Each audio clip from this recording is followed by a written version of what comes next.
in the home. Now they know we can fight. Content given every week. Me and yo, she mine. Keep on bringing the heat. Now they know that we hitting. And they know we ain't quitting. Yo, she mind the jigging. Keep on bringing and giving. Unity, unity, unity. Cause they know we ain't stopping. And they know they got problems. And they ran out of options. Look, we know we got a problem. Can't let it go unsolved. Bring baseline and afro set.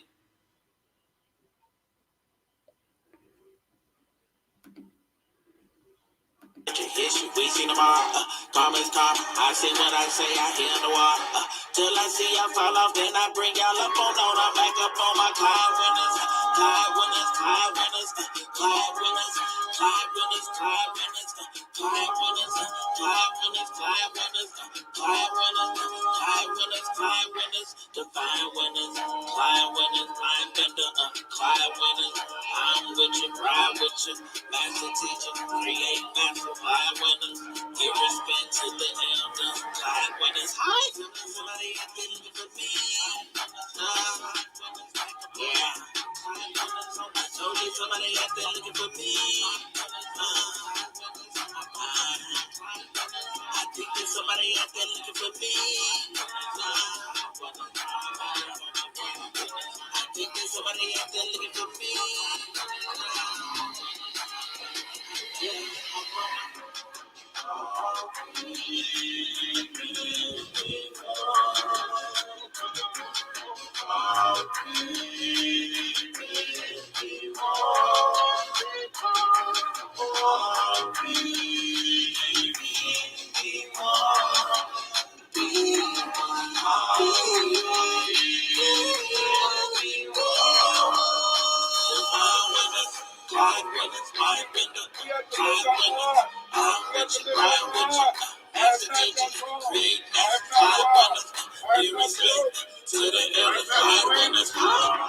I'm not told lies. I'm not stolen food. I was not stolen. I'm not fornicating with the fornicator. I'm not caused anyone to weep. I'm not dissembled. I'm not transgressed. I'm not discussed secrets. I have brought no lawsuit. I'm not wrong. I'm not sweated. I'm not transgressed the law. I'm not defected. Except what I'm talking about. I'm not made it stolen. I'm not bragged. I'm not cursed. I'm not defiled. I'm not confounded truth. I'm not cursed to God.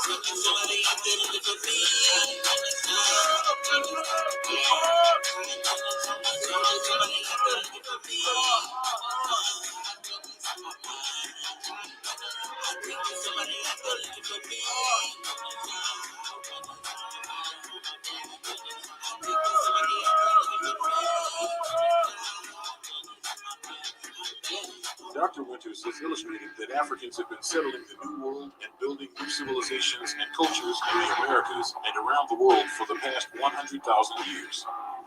Dr. Winters has published and written numerous anthropological, linguistics, education, and population genetics articles. Many of these articles have appeared in peer-reviewed journals and online. His work has appeared in the Journal of Black Studies, Afrikhistorie, Journal of African Civilization, Adolescence, International Review of Education, Thresholds in Education, TC Record, Bioessays, International Journal of Human Genetics, and PLOS Genetics, to name a few.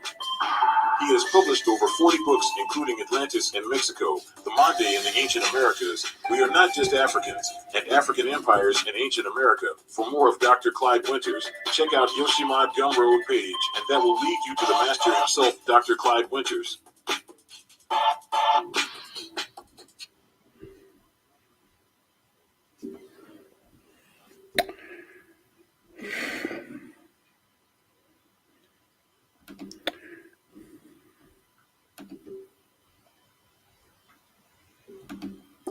What up, though? What up, though? How's everybody doing? This is very interesting. Today, it looks as though things don't want to really cooperate, but hopefully, we're going to get it together. I know a lot of you guys didn't see the video, and I'm kind of sorry about that because I love to see the video because it makes me feel very excited. I want to thank everybody that's shown up. And what up, though? Again, how you doing? How you doing, Donald? Humphreys, D from New York City, Carol Asberam, JP, what up, though? Kabiru Kadinu, Nia Muhammad, Darlene X, Teresa Miller, Lindy Tillman, what up, though? Zachary Holmes, Akil, love to see you guys in the chat. Today we're going to have a very interesting discussion. It's kind of long, so I'm not going to spend too much time talking to you. I love the fact that you guys have shown up. We're going to get down and we're going to discuss a lot of interesting things, And it's very important in a sense that we go through what is FBA culture. Donald says it's been proven that Africans are filling us full of ish. I don't know. I don't know if that's true, Donald, because most of the the FBA that I know, they don't really pay attention to a lot of what Africans say. They don't really you know uh, deal with Africans like that. So I don't really know if they have a great deal of influence over us. How you doing, Brave Cold Water? And Jocelyn Prasad, how you doing? And Joan Coramante. Joan, what up, though? All of you guys. It's really beautiful to see you here. And today we're going to talk about what is FBA culture. Many people we've been taught that foundational Black Americans don't have a culture. We've been taught in the sense that our culture is gang banging, our culture is shooting each other up, our culture is single parenthood and all that type of ish. That's not our culture. That's not our culture. No, not at all. And yet people, in a sense, believe this is so because nobody has really tried to really talk about our culture in detail. We get these little short discussions of it, a little bit here, a little bit there. But our culture is very unique. And our culture is unique because the fact is that our origins, our ethnogenesis in America is such that we have a relationship and we have a culture that's dependent upon all of these people that made us into who we are. We usually, in a sense, think that all of us may have came from Africa, which is untrue. But the point is this: is that our culture is so beautiful, it's so highly developed. And when I get through with this lecture, you guys are going to know more and more about our culture too. I hope that you guys will be able to go through the whole video. Make sure to subscribe if you haven't subscribed yet. Make sure to subscribe. That way, whenever I'm coming on, you'll know, and you'll be able to come to the site and see what we're talking about. Again, today I'm going to see if we can get this thing started. Again, it doesn't look as though things are going to cooperate because when we when I did the video didn't come up. But we're going to still try to see if we can get this thing popping. So I'm going to go to the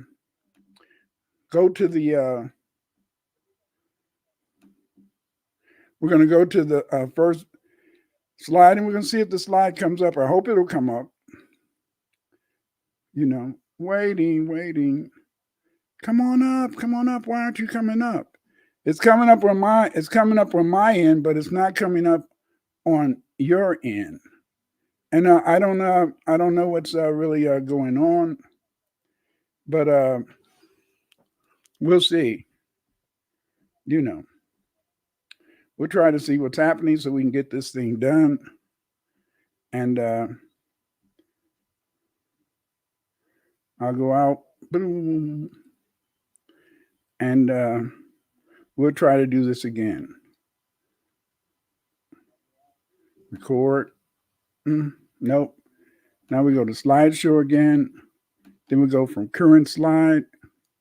Let's see if it comes up this time.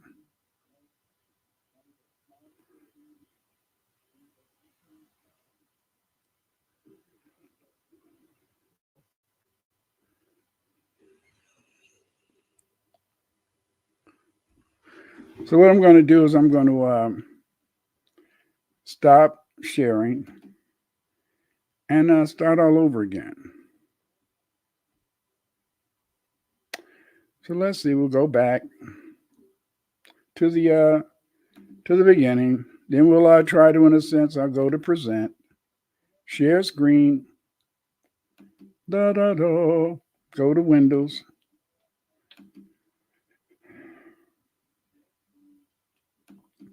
Go to share. Then we'll go to our slideshow from current slide. Let's see if it comes up now.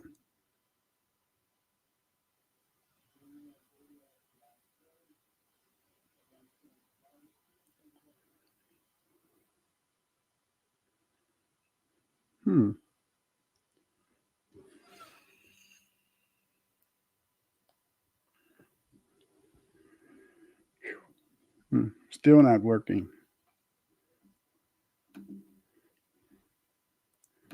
I'll remove it.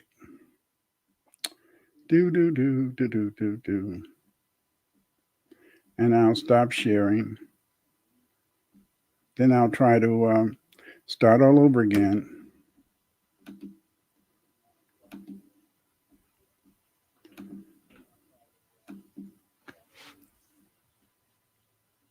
Share.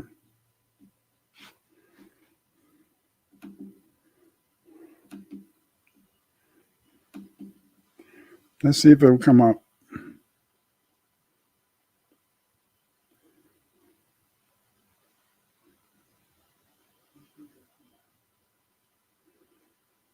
Okay.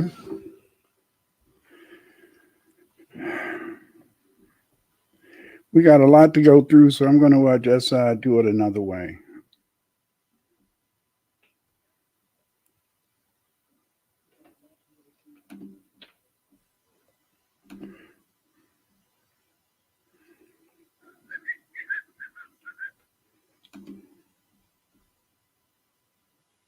Boom.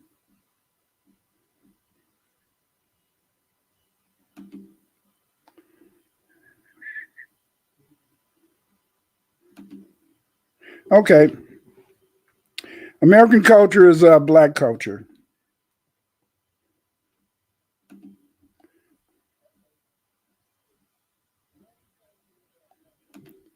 You can go to my Patreon to see the slides after we're done with the with this lecture. I'm going to put my slides in Patreon, so you can go there and you can see the slides. And I really enjoy that. I have a good Patreon. My Patreon members, they support me a lot. They're the ones who provide me with the opportunity to do the research. Because what you find, in a sense, is that, it costs a lot of money to do this research. And my Patreon members, they support this. And I hope that some of you will join my Patreon. You can hear me on Twitter at Dr. Clyde Winters 8. You can follow me on TikTok, and you can go and view my shorts at Clyde Winters 3 on TikTok. Right now, you're on my YouTube channel. I have over 300 videos now on this channel that deal with various aspects of Black history. Also, you can order my books at Amazon.com. Okay, Yoshimod is selling some interesting Black history books. Let's check it out. Family, I'm excited to tell you about something super special and educational. This Black History Month, Yoshimod has created an amazing collection of PDFs all about incredible Black inventors and their amazing achievements. Do you know about Mae Jemison, the first FBA woman astronaut? Or Percy Julian, who made groundbreaking discoveries in chemistry? These are just a couple of the amazing people you'll learn about in these PDFs. These PDFs are perfect for teachers, homeschooling parents, or anyone who loves learning. They're filled with fun facts and inspiring stories that make learning about Black history exciting. Only $3 for a journey through history with some of the most influential Black inventors and scientists. Just click the link in the description to grab your copy.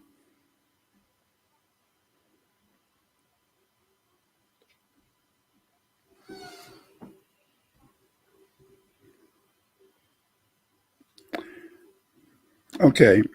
Some of the books that you'll find that are related to this topic that we're going to discuss today include my book, The Nationality and the Law of Foundational Black Americans. I just published a new book called History and Culture of Aboriginal Black Americans. In this book, History and Culture of Aboriginal Black Americans, what I do is that I present, the history of Aboriginal Blacks, our culture, the civilizations, and stuff like that. Then you could get my book, Pathfinder. Pathfinder is a memoir.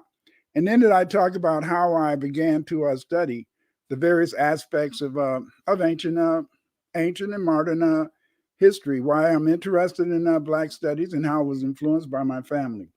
We are not just Africans, the Black Native Americans. In this book, I discuss, in a sense, that we are not Africans. I discuss the relationship between Aboriginal Black people and, in a sense, sub-Saharan Africans. This book is very important because of the fact, in the sense, that you'll find after reading this book the close relationship and how Black people, in a sense, really have a strong relationship, and that we are one people, even though we're from different nationalities. History of Blacks in Ancient America from Prehistory to 1877 is a book in which you can learn about, the history of foundational Black Americans over here. In this book, in a sense, I discuss every aspect of our history, including the coming of the Baradan Acts, and how these Baradan Acts, in a sense, influenced our culture, influenced our civilization, and how it's important, in a sense, to understand that we not only have an Aboriginal and an African heritage, we also, in a sense, have a Black Irish heritage. And then, of course, my book, The Phylogeography of Afro-Americans and Africans. In this book, I discuss the genetics, the genetic basis that we all, in a sense, have a part of. Okay. What is FBA? FBA is not a group. FBA is not an organization. FBA is a lineage. A lineage is lineal descent from an ancestor, ancestry, or pedigree. As a result, we are descendants of African and Aboriginal Blacks who built the United States. B1 is acknowledging your Black African ancestry and mod, not heritage. We must be race men and women proud of our culture and African Black ancestry. Very important. It's very important to understand that we have a history of lies. We've been taught lies. We've been taught a history of lies, a history where we are the victims of white racism. Yes, we're the victims of racism. If you listen to the history that you're taught in the public schools, we had no agency in any of our experiences. Throughout our life, we've been waiting for Europeans to lead us, to guide us, to hold us up. And that is a lie. These lies teach us that we are a people too weak to defend ourselves because of the natural superiority of the European race over the primitive African, whose emotionalism makes it impossible for them to do anything without the guidance and direction of the Europeans. And this is a lie. We do have agency. We have been able, in a sense, to really highlight the importance of our lives, that we have been able to contribute to it. But see, as a rule, under white supremacy, history is whatever white people say it is. Even though archaeologists have found ancient artifacts of Blacks, the white supremacists demand that you ignore what you can see with your own eyes and replace it with images that they make up. Yes. American culture is Black culture. You see, American culture is foundational Black American culture. The food we eat, the clothes we wear, our language, all of this comes from, in a sense, our heritage. You see, America wouldn't have a culture without, in a sense, us. Because, see, when the Europeans came over here from Switzerland, from England, from Germany, they carried their culture with them. And they tried to, in a sense, also make sure that you knew about their culture. They're the ones, in a sense, who had the various centers in which they promoted their culture to let you know that their European culture was their culture and still remain their culture. You see, that's how American culture became, in a sense, a foundational Black American culture. What is culture? Culture is the customs, arts, social institutions, and achievements of a particular nation, people, or other social group. Anthropologists study the culture of peoples and nations. Very important to understand, you see. But we have a big problem. And this problem comes from the fact that we have not, in a sense, had people to really discuss our culture in a unified fashion, you see. We've had, in a sense, people, in a sense, come in and they lie about our culture. For example, we've been taught a lie. The lie was that we have no culture. Yes. We've allowed, in a sense, ourselves to believe that Herskovitz, who's supposed to, in a sense, talked about our culture, that he said the myth of the Negro past. In other words, he wrote this book and he told you, he told you that you didn't have a culture. But see, people are ignorant of their culture because we believe the lies of strangers. Yes. White people are strangers. You know, you hear on the internet all the time, white people know black people more than we know ourselves. That's a lie. White people can never know your history more than you.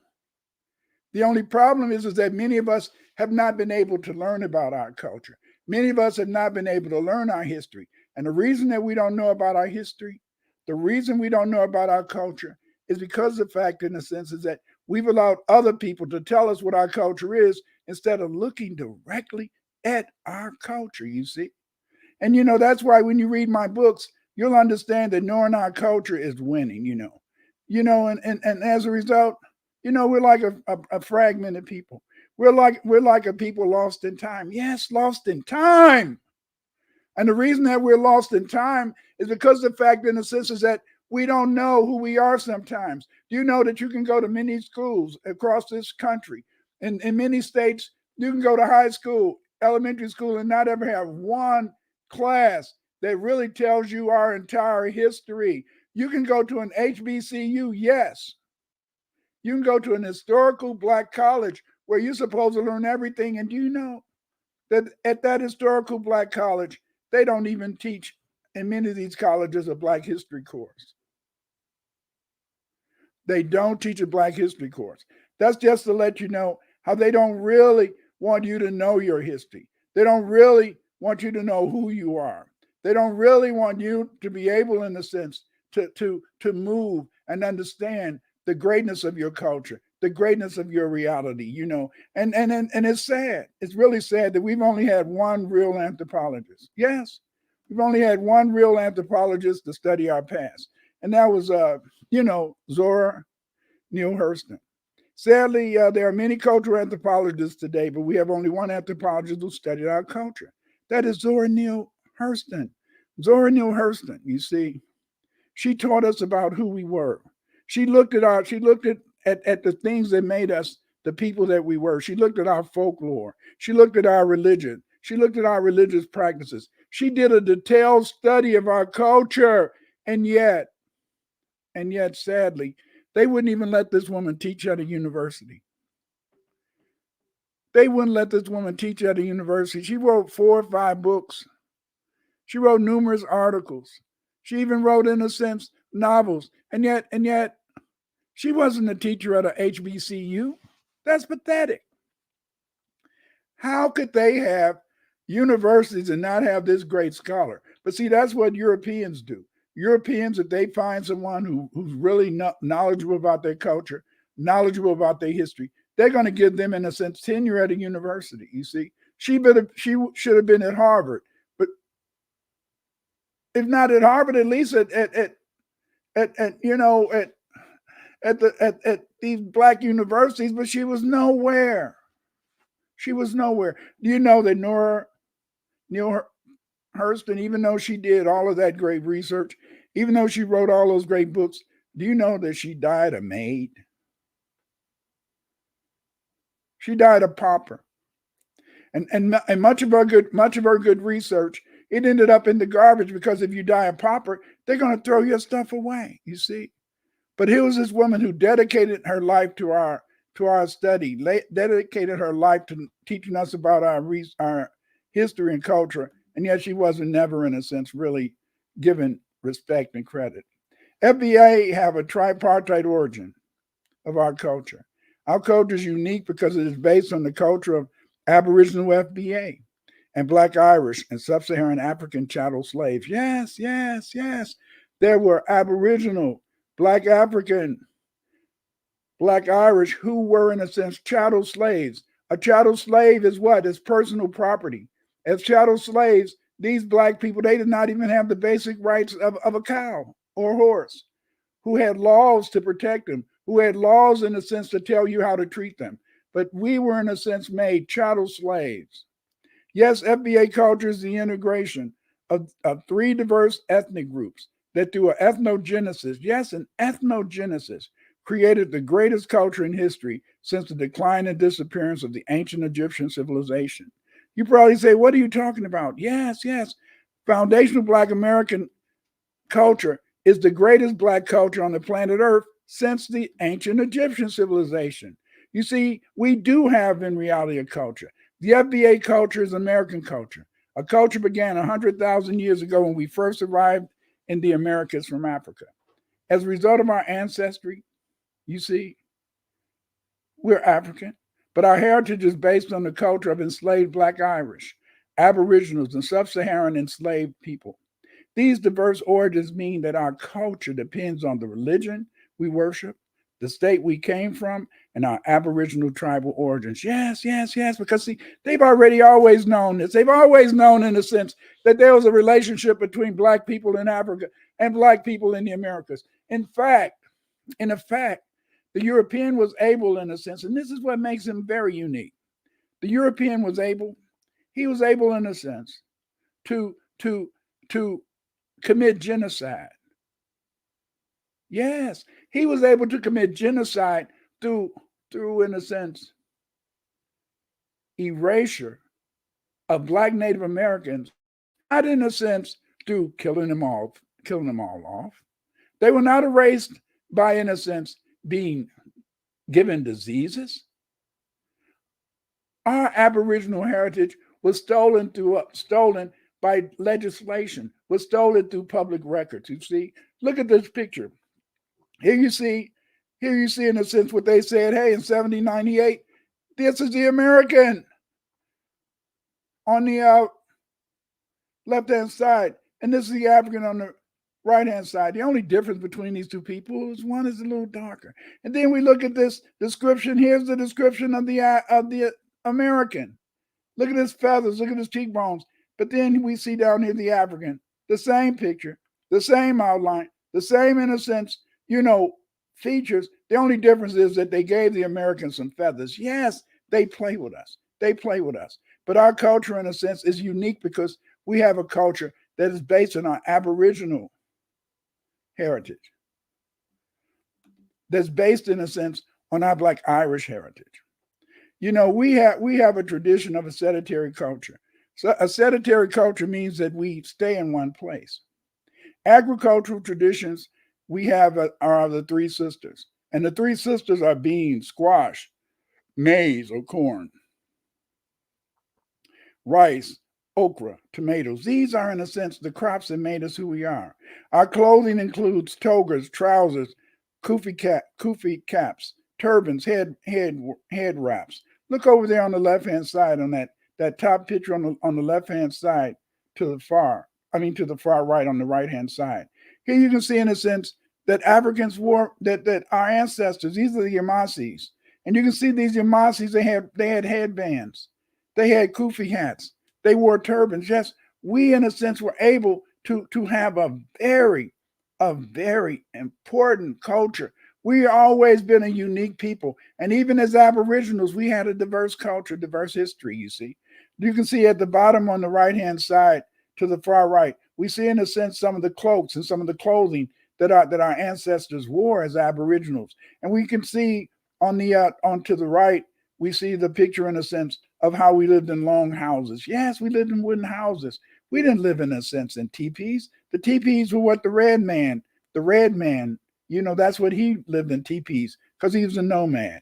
Our tools included hoes, tomahawks. The Algonquin word for tomahawk was tomahawkin, meaning used for cutting. A tomahawk was a stone, had a stone head attached to a wooden handle. It was secured with rawhide and sinew. It was a general purpose, tool used for chopping, cutting, and even used as a weapon. African and Aboriginal architecture was based on houses made of local materials, palisades or forts around the villages, family habitation sites. A palisade, sometimes called a stake well or a paling, is typically a fence or defensive wall made from wooden stakes or tree trunks and used as a defensive structure or enclosure. Yes, yes, yes. You've seen these forts that the Europeans made. They copied off of us. They had no culture before we came, and they copied off of our culture to make their civilization better, You see, our agricultural tradition, as I said earlier, was the three sisters: beans, squash, corn, maize. This is what we did when I was growing up.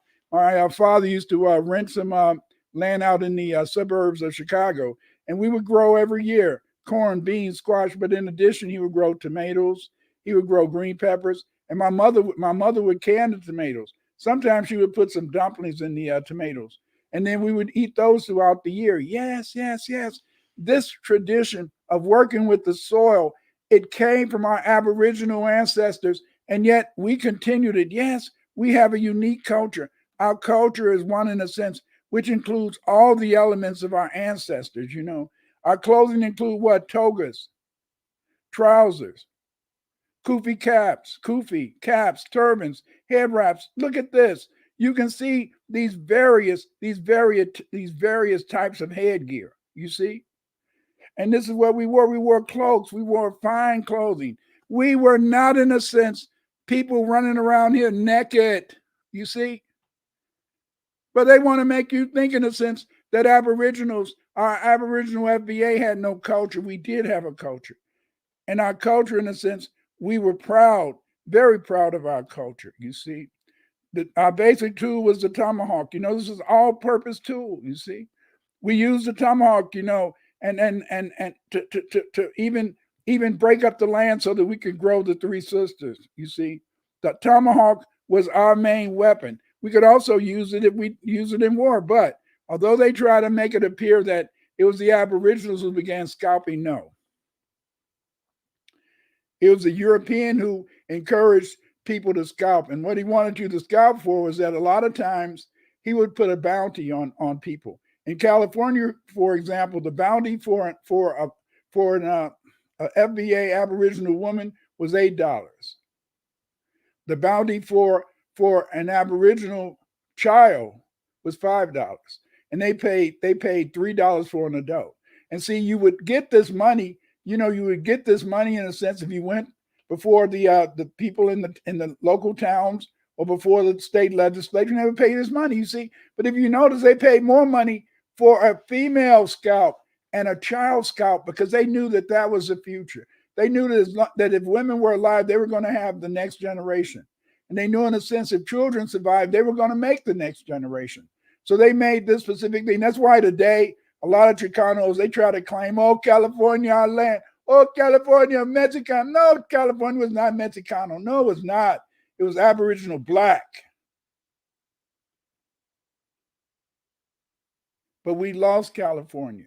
And the reason that we lost California is because of the fact that, in a sense, is that they exterminated us. Yes, they exterminated us. They exterminated us like people today exterminate roaches and rats. And I'm not comparing us to roaches and rats, but I'm just saying is that that's what they did. They killed all these black people off in California, the Aboriginals.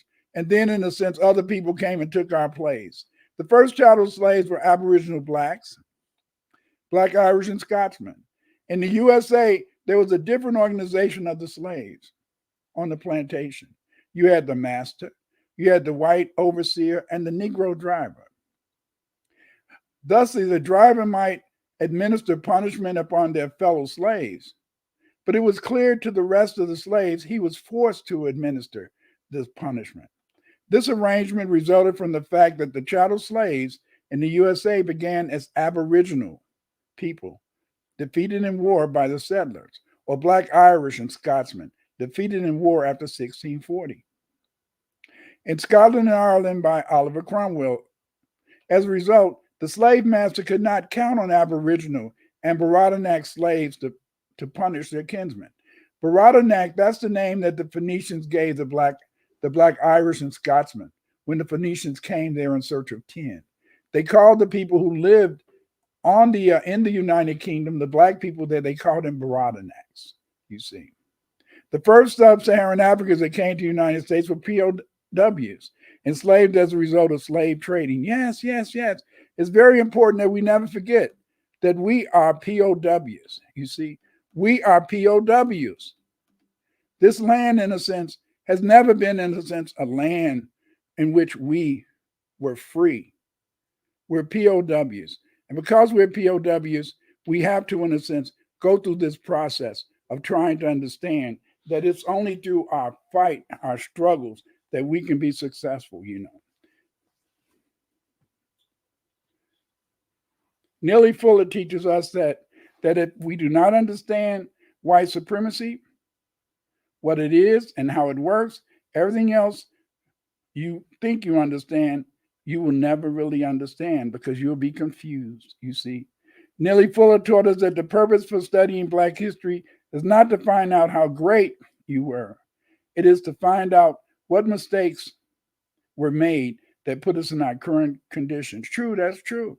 But today I want to move further than that. I don't only want to talk about those things that put us into our current condition. I also, in a sense, want us to understand about who and what we are, you see.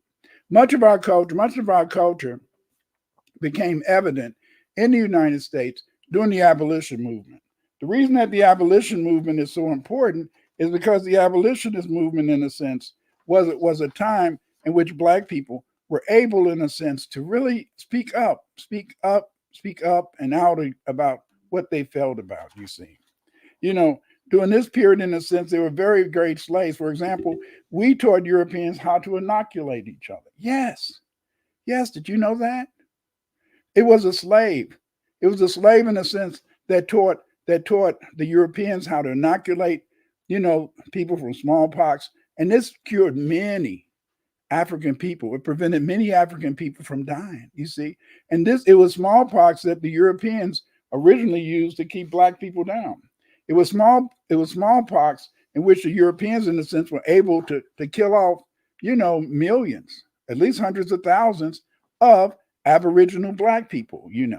And see, but we have to understand that it was an African slave who knew about how to administer, you know, an inoculation that could protect you from, in a sense, from various things that could hurt us. Another important thing is in the fact is that we were architects. You see, there were other slave doctors, including Primus and Papin. Papin won his freedom as a result of his discovery of cures of skin and venereal diseases in Virginia. Once they in a sense knew about his ability to cure these diseases, he was freed. You see, yes, he was freed. There were many great architects in America. We forget in the sense that on these various plantations they had these big white mansions, but we forget that these big white mansions were designed and built by the slaves themselves. Yes. We often in a sense believe that it was, that we didn't have these skills. We don't believe we had the math skills. They teach you that you have no agency. They teach you that your kids are dumb. They teach you that your kids will not be able to accomplish things in school, when that is a lie. Because even during slavery, we were able, in a sense, to show our creativity, you see. There were many great architects. Banneker, who wrote the first American Almanac, also laid out the national capital. Yes. The White House, the Capitol building in Washington, D.C., were built by slaves, and it was Philip Reed who fitted the Statue of Freedom on the dome of the Capitol building. Slaves made many inventions during slavery. All inventions made by slaves were the property of their master. For example, it was Joe Anderson. Yes, it was Joe Anderson, a slave. And Joe Anderson, what he did is that he invented, in a sense, the cotton gin. You see, Cyrus McCormick, he gets in a sense the credit for the harvesters and also the cotton gin, but it was Anthony Weston, of Charleston, South Carolina, who improved the treading machine invented by W.T. Cato, and his master made a fortune on it. Yes, Europeans have always made, in a sense, tons and tons of money off of us, because the fact, in a sense, is that they were able to steal our work, and that's why they owe us reparations today. Yes, they owed us reparations. And the reason they owe us reparations is because of the fact, in a sense, is that they had us working for nothing. There were many people during slavery who were great men and women. These people, in a sense, they either gained their freedom by running away, or they gained their freedom, in a sense, by fighting, you see. Because, see, they didn't really accept the fact that they should be slaves.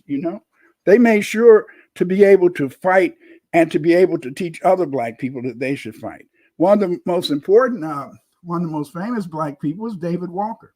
And David Walker's appeal, what he did is, in a sense, he declared in 17, in the late, 1700s, that and the earliest, that black people had to fight for their freedom.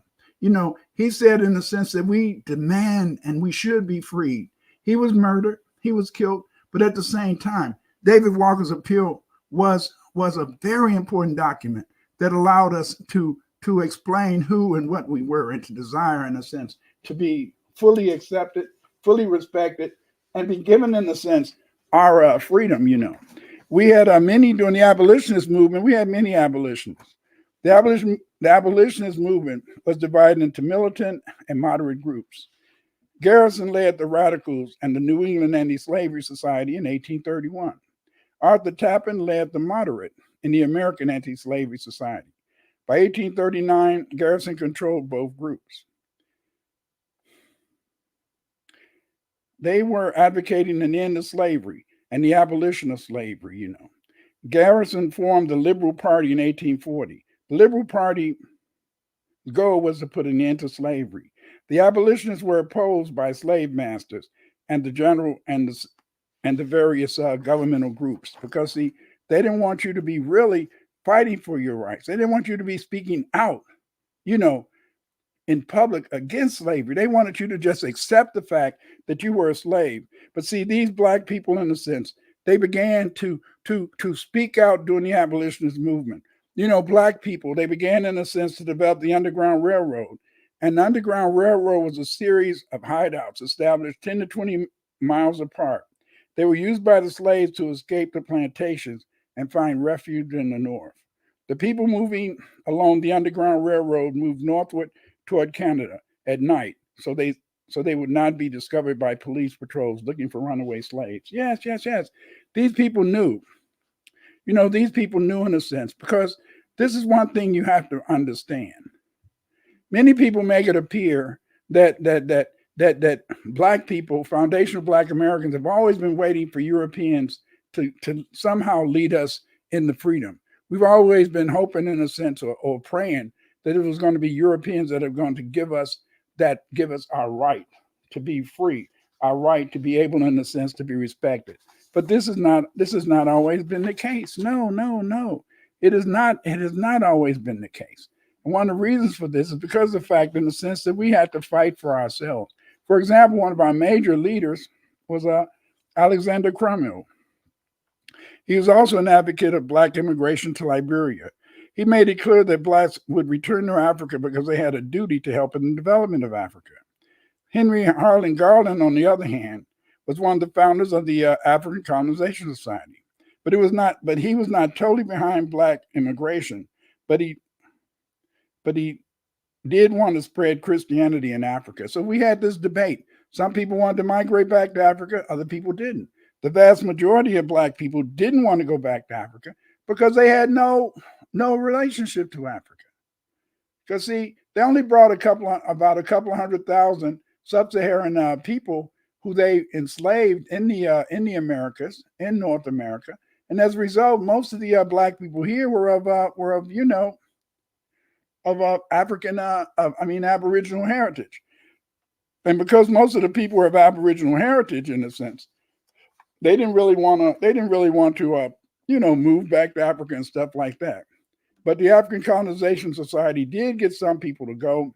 But by 1850, most black people didn't go, and a lot of black people who did go over to Liberia, they came back because things didn't work out, because the American government wanted to run things, and so they found that they were just being tools. They were just being used as tools of the Americans. And so then by the 1850s, once the Fugitive Slave Act was inaugurated, then this, in a sense, led many black people to feel that, hey, why should we move to Africa or any place like that? But but Martin Delany, he was a supporter of immigration. In fact, he traveled over to Nigeria and other parts of Africa. And Martin Delany, in a sense, what he did is that he wanted us to maybe see Africa as a place where we could, maybe start up, have our own homeland. He even visited some parts of the Americas in search of a land in which black people could be free and they could have their own, in a sense, place. But we find in the sense that by the Civil War, Martin Delany decided not to really be, participating in that whole idea of moving back to Africa.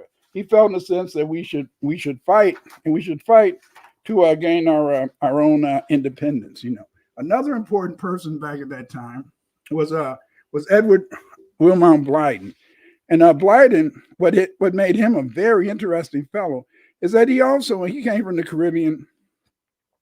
And what Blyden wanted to do is that Blyden wanted people, in a sense, to maybe migrate to Africa. But again, as I said, it wasn't so much a push to go there. Martin Delany, and he's pictured on the left-hand side. Delany, on the other hand, he was a fighter. He was an explorer. He had the highest rank. He's one of the highest ranking black people during the Civil War. He was a commissioned officer, and he was commissioned an officer by Lincoln. And by 1862, black people began to be admitted into the Union Army. Lincoln admitted black people into the Union Army because the fact, in a sense, is that, many of the white people were deserting. And see, people, in a sense, many foreign people, many people that don't know our history, and maybe even some of you, they don't understand that we fought for our freedom. Yes, we fought for our freedom. Over 200,000 foundational black Americans fought during the Civil War. And these were not all free men. The vast majority of black foundational American soldiers during the Civil War were former slaves.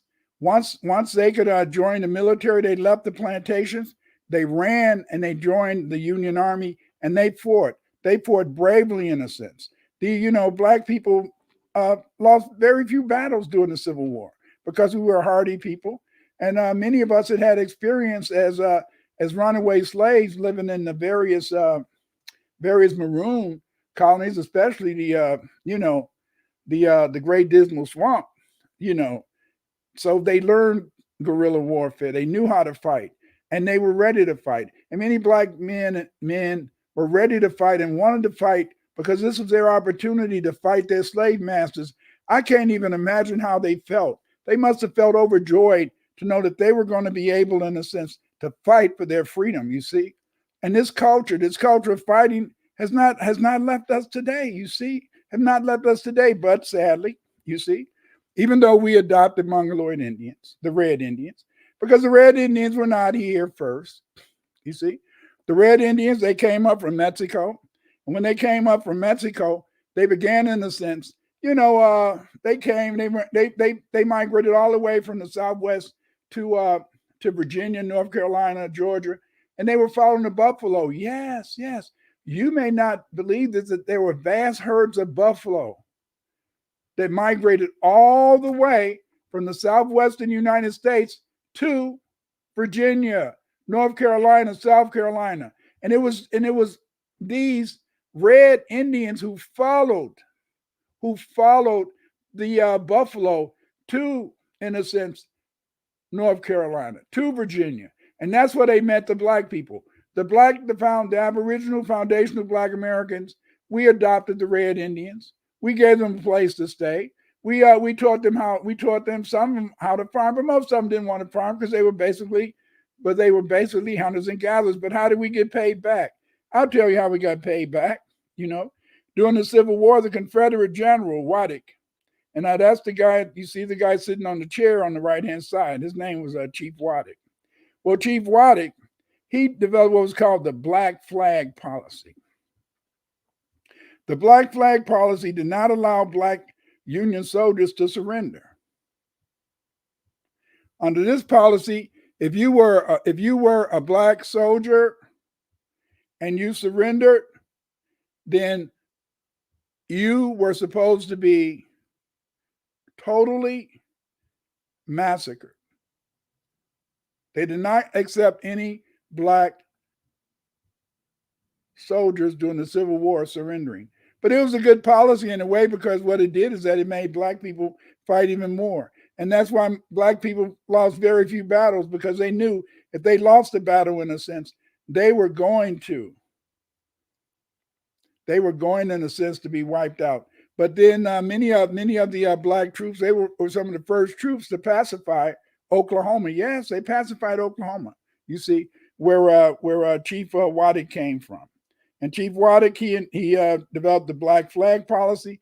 And again, the Black Flag policy was a policy in which African, or foundational Black American soldiers were not allowed to surrender. You see, but again, Black people had a very successful stint because of the Civil War. Black people were able, in a sense, to gain their freedom. Yes, Abraham Lincoln, he freed the slaves with the Emancipation Proclamation, but it's very important to understand that the Emancipation Proclamation did not free all the slaves. No, it did not free all the slaves.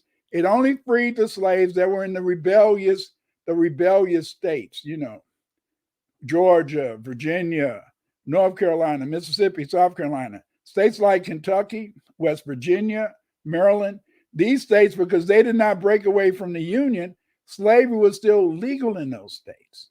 Yes, slavery was still legal in those states. That's why they had to pass the 13th and 14th Amendments to be able to free all the Black people, you see.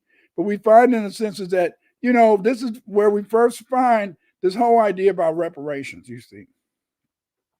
The first reparation movements began during the Civil War. The reason they began during the Civil War is that many of the Union generals, as they conquered, the South, and they began, in a sense, to remove many plantation owners and other elites from their positions, Black people were given the land, you see. Controversies surrounds the reparation movement. As a result, there's friction in the Afro-American community. One group believes that reparations should be distributed to all Blacks, no matter their nationality and origin, within the context of Pan-Africanism, while the other group believes that reparations should be lineage-based. There's been a long history of foundational Black Americans seeking reparations for enslavement. This began with the idea of 40 acres of land and a mule for each slave family emancipated during and after the Civil War. Yes, this is how we got this idea about 40 acres and a mule. We believe, this was, in a sense, mainly began by Union generals who allowed, in a sense, Black people who were free to be able, who became free as a result of the Union soldiers winning an area. The first idea of this whole idea of Black people gaining reparations was Special Field Order Number 15. This is the first attempt to give freemen reparations. General Sherman issued Special Field Order Number 15. Special Field Order Number 15 confiscated as Union property a strip of coastline stretching from Charleston, South Carolina, to the St. John River in Florida. Under the order, freemen were provided with 40 acres to cultivate and a mule. Yes, that whole idea of 40 acres and a mule, it goes back, in a sense, to Special Field Order Number 15.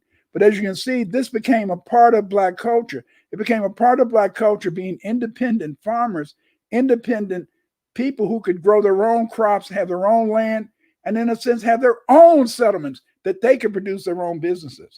This policy led to 400,000 acres of land being distributed to the freemen while President Lincoln was in office. As a result of President Lincoln's assassination, President Johnson, he became the president, and he revoked Special Order 15, and all the land that the Black people had been given as a result of this order was taken away.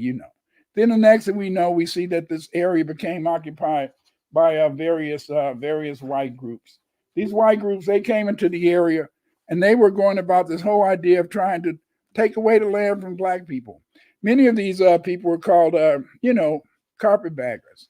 Under the carpetbag government, the first public schools were built.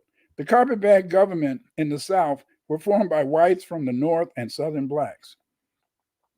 Carpetbag government lasted until 1877. This group, they have a bad reputation due to corruption, but this is that period from 1867 to 1877, which is called Reconstruction. It was during this period that Black people really had freedom in the South, where black people, in a sense, were able to really have their own governments. Yes, yes, yes, own governments. And we were prepared for this. We were prepared for this. Think about this. All these slaves that have been freed as a result of fighting in the Civil War. We freed ourselves now. They didn't give us nothing. Lincoln didn't give us nothing. You see, we fought for our freedom. 200,000 black soldiers fought, and many of them were former slaves.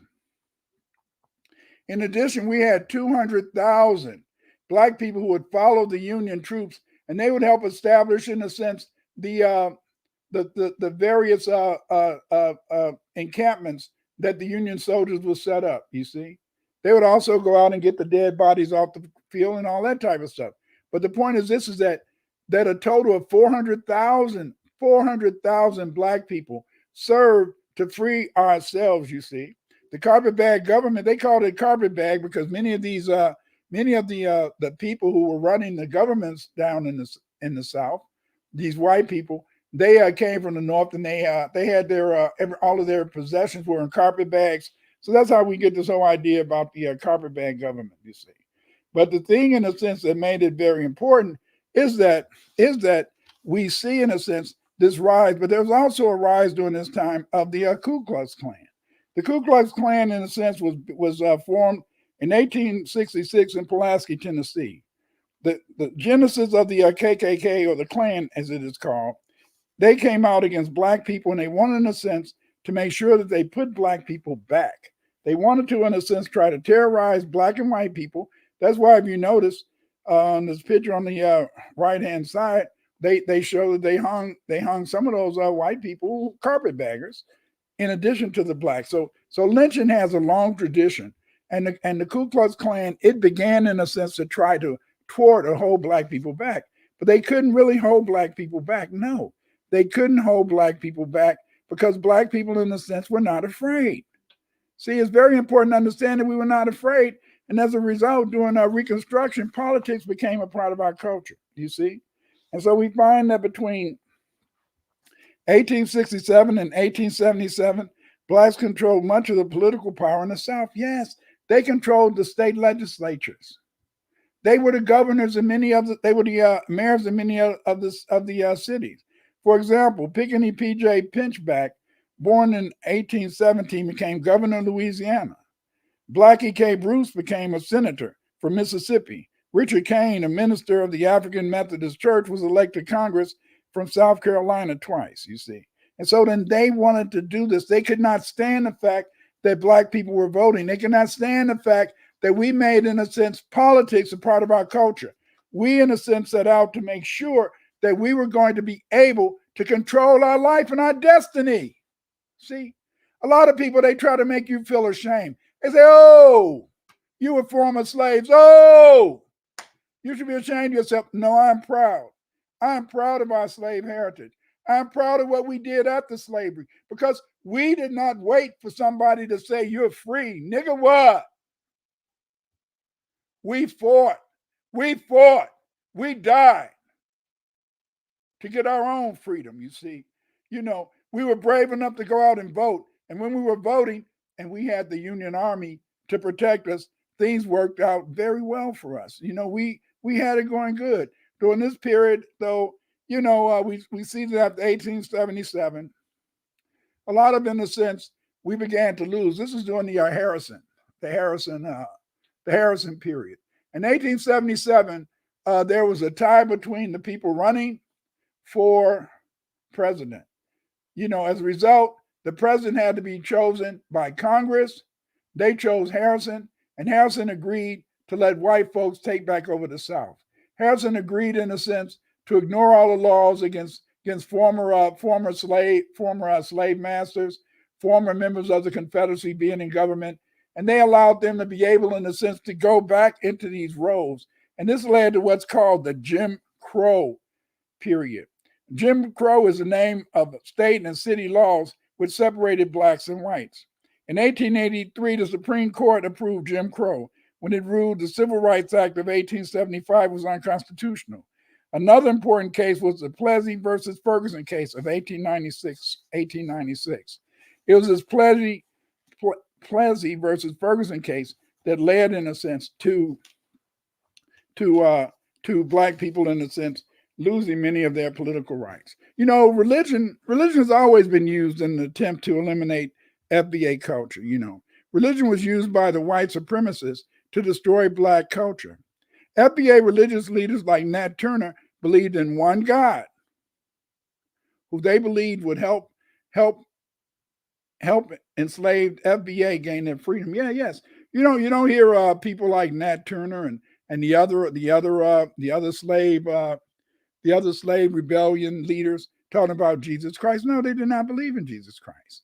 You see, they believed in one God based upon our Aboriginal culture. The Aboriginal culture, they knew that there was one God, a supreme God, and that this God was a master. This God could free us. You see, the tradition was of Aboriginal origin.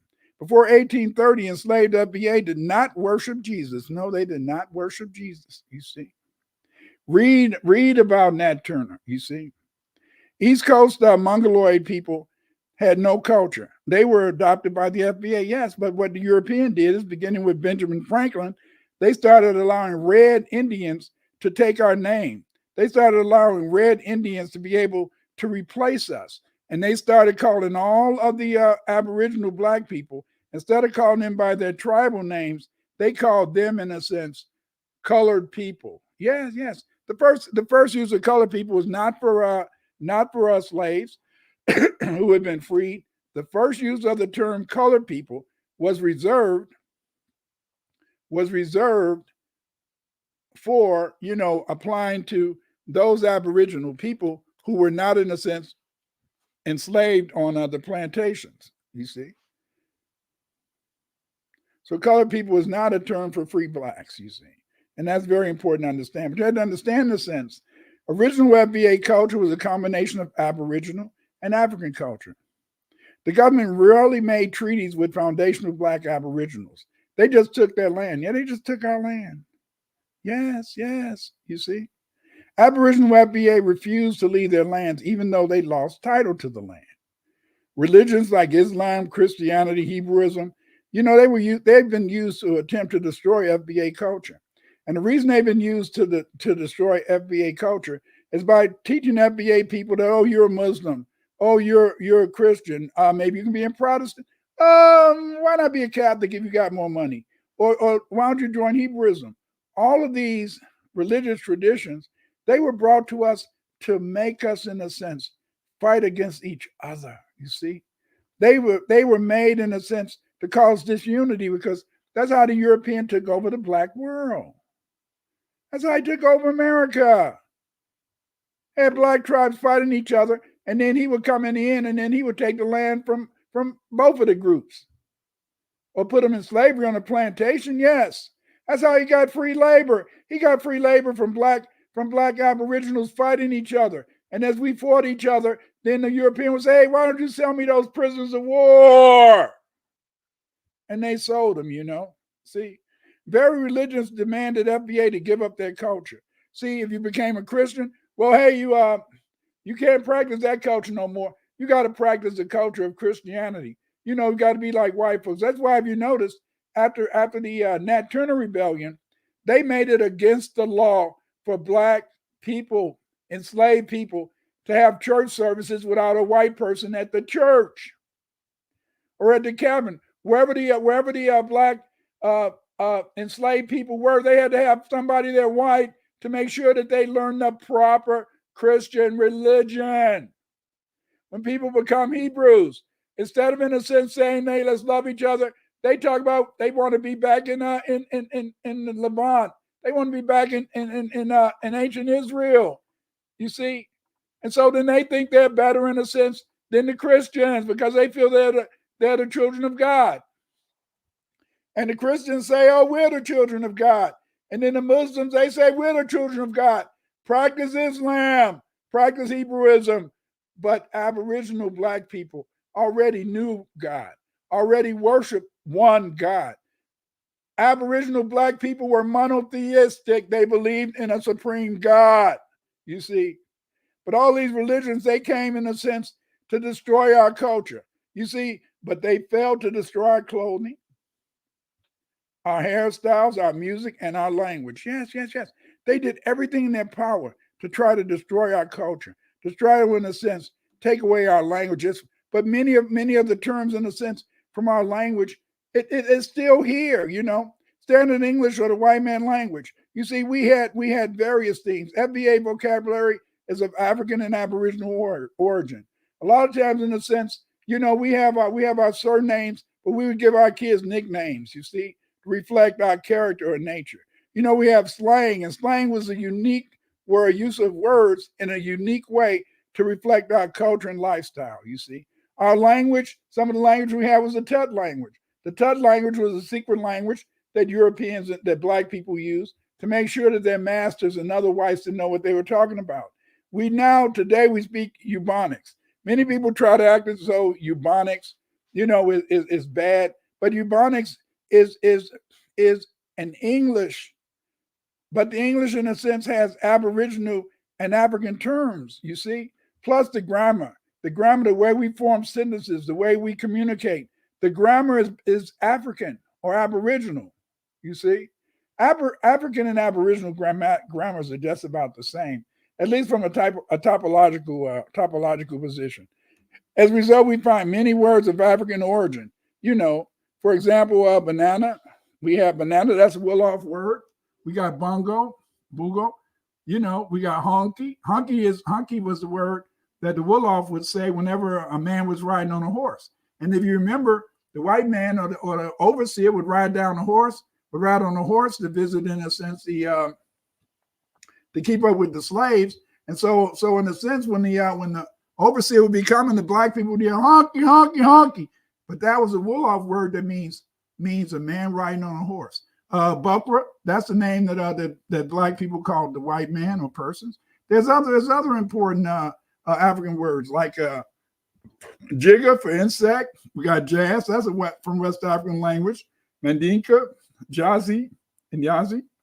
And that means, in a sense, that related to the music, or sometimes having sex. Juke, like in jukebox, that's a Wolof word. And it comes, in a sense, with this whole idea of dancing. So the jukebox. Then you got tango. That's probably from the Ibio word tamgu. Tote. That's the West African word that's in the Gullah language. You got voodoo, iwi, and even yam, nyama. And so we have all these words that are in the English language that we speak. See? And many of these words have been adopted by the dominant society, you see, And then we also have many words in the English language that come from the Algonquin. The Algonquin was a group of people, the Ojibwa, the Manican, and others, in a sense, who, in these words, in a sense, are basically that foundational black Aboriginals gave to America. For example, the chipmunk, hickory, that's a Powhatan term for a tree. The moccasin, that's the Algonquin word for shoe. Possum, papoose, that was a word for an infant. Then powwow, that was a Native American medicine man or ceremony. Raccoon, that also came in a sense from Aboriginal blacks. Totem, an object used in animal plant serving as a family or clan emblem. Wampum, that was a word, in a sense, for money.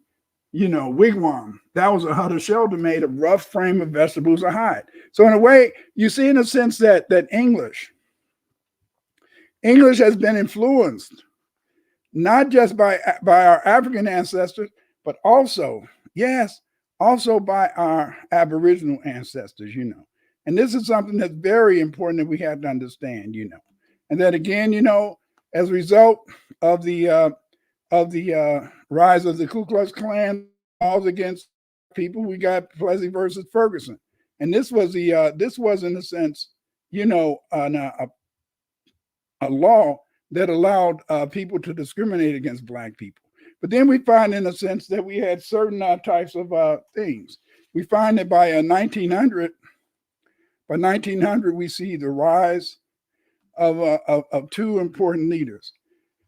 And these leaders were W.B. Du Bois and Booker T. Washington. Booker T. Washington, to me, is one of the greatest men in history. But when I was in high school, they taught us that we should not respect Booker T. Washington. You see, they said that we should only look to W.B. Du Bois. During the early 1900s, there were two principal black leaders in the United States: Booker T. Washington and W.B. Du Bois. Booker T. Washington was the founder of the Hampton Institute, an all-black school. Washington believed that blacks should learn trades so they could build their own economic power. You see, Washington, he was liked by whites because he wanted to keep black people out of politics and civil rights until they had the money to back themselves up. Very important to understand. See, many people teach you that Booker T. Washington was against black people having rights. No, Booker T. Washington was a realist. And Booker T. Washington recognized that if you really want to influence the political world, if you want to influence politicians, you have to have money. See, politicians will do things for you because you have money.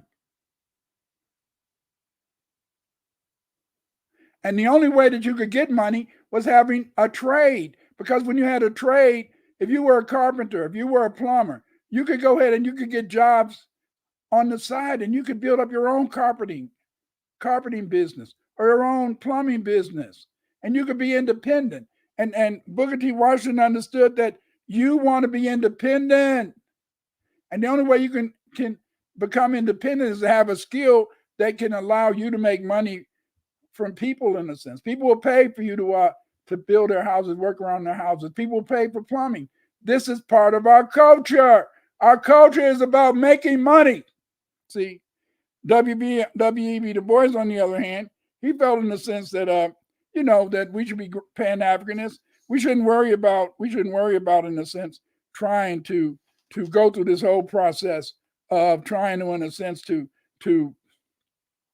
really be involved in maybe work or getting a trade. We should just go to college, get a good education, and then if we get a good education, good classical education, this would help us to be able, in a sense, to find, in a sense, employment. But that only could lead you to a job as a clerical person, or maybe a job as a teacher. You see. But if you were a clerical worker, if you were a teacher, then you're going to still be dependent on what? You're going to still need to be dependent on white folks. And so then if they didn't give you a job, you wouldn't have a job. But what Booker T. Washington was saying is that start your own businesses. And by having your own businesses, then therefore, in a sense, you can be able to make things better for yourself. And you can be able, in a sense, to make things better for your family. And that's what life is all about, right? Life is all about, in a sense, being successful and doing things for your family. One of the things about after 1900, we see great people is Dr. Daniel Hale Williams. Dr. Daniel Hale Williams, he was the first one to perform heart surgery. And he built one of the first black hospitals. And this black hospital was located in Chicago, and that was at Providence Hospital. Providence Hospital was one of the earliest black hospitals. So he was a great doctor, great scientist. And then we had Jack Johnson. Jack Johnson was a boxer, and he made his career, going around the country and the world boxing. And this was a great achievement. He was a very athletic person, and he was the person, in the sense that showed that black people could be independent. But one of the things that happened around 1919 was the beginning of the race riots. What happened is that after World War I, rather, the white supremacists, they felt that they had to attack foundational black Americans, because they felt, might believe they were as good as white folks, because fighting over there in France, fighting against the French, fighting against the Germans, they had killed white people, And again, white people, they in America, the white supremacists have always felt that if black people, in a sense, kill white people, that they may want to come over here and feel that they have a right for full justice and full integration into society. And so then what happened is that in 1919, they began, in a sense, to attack black communities around in a sense the country. But see, these black people, many of them were former soldiers. What they did is that they were going to protect their businesses. You see, they were going to protect their businesses. I know you've heard about Black Wall Street, but many people don't know why they attacked, in a sense, the people, and they bombed the people in Black Wall Street. The reason they bombed the people in Black Wall Street is that they bombed them because of the fact is that the people in at Black Wall Street, they had a submachine gun. They had a machine gun. And because they had a machine gun, as the white people tried to come up into the black community, you see, the people in Black Wall Street were able to hold the white folks back because they had that machine gun, you see. And because they had that machine gun, what they did in a sense is that white folks said, okay, since we can't rush them, we can't charge them, what we can do is we'll get an airplane and we'll bomb them. So that's why they bombed the people. You see, but the thing was is that in the urban areas up in the north, a lot of these so-called riots, they didn't really work out for white folks. Chicago is a good example. In Chicago, they had, in a sense, they had the Armory, and the Armory was in Bronzetown, Bronzeville. That's the area in which black people lived in Chicago, majority area. And what happened is that these black men who had fought during World War I, they just went to the Armory and they got guns. And because they got guns, they were able to protect the communities. And what you find is that throughout the 1919 riots, yes, many black people were killed, but it would have been more black people killed, except for the fact, in a sense, that many of the black people in these urban areas, they fought the whites when they tried to invade the black community. Like in Chicago, they had rifles. That's why they always, in a sense, had to send in the National Guard to kind of calm everything down. But see, this is a very important time. The riots of 1919 were very important because, again, we showed Caucasians that part of our culture is not only to defend our community, but also, in a sense, to fight to make our community powerful, you see. We would fight to protect our community, we would fight to protect our jobs, and we would fight to protect our people. We are not a cowardly people. Foundational Black Americans are not cowardly. We don't like to fight, but if we have to fight, we will fight. Then we know that one of the greatest people around the turn of the century was Marcus Garvey.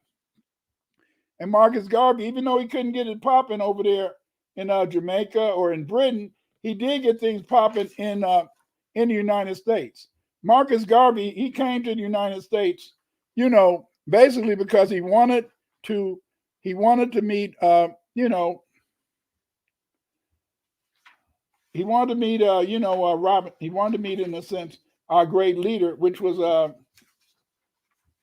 he wanted to meet our great leader, and he felt, in a sense, that if he could meet Washington, that he would be able to start a lot of businesses and get things popping.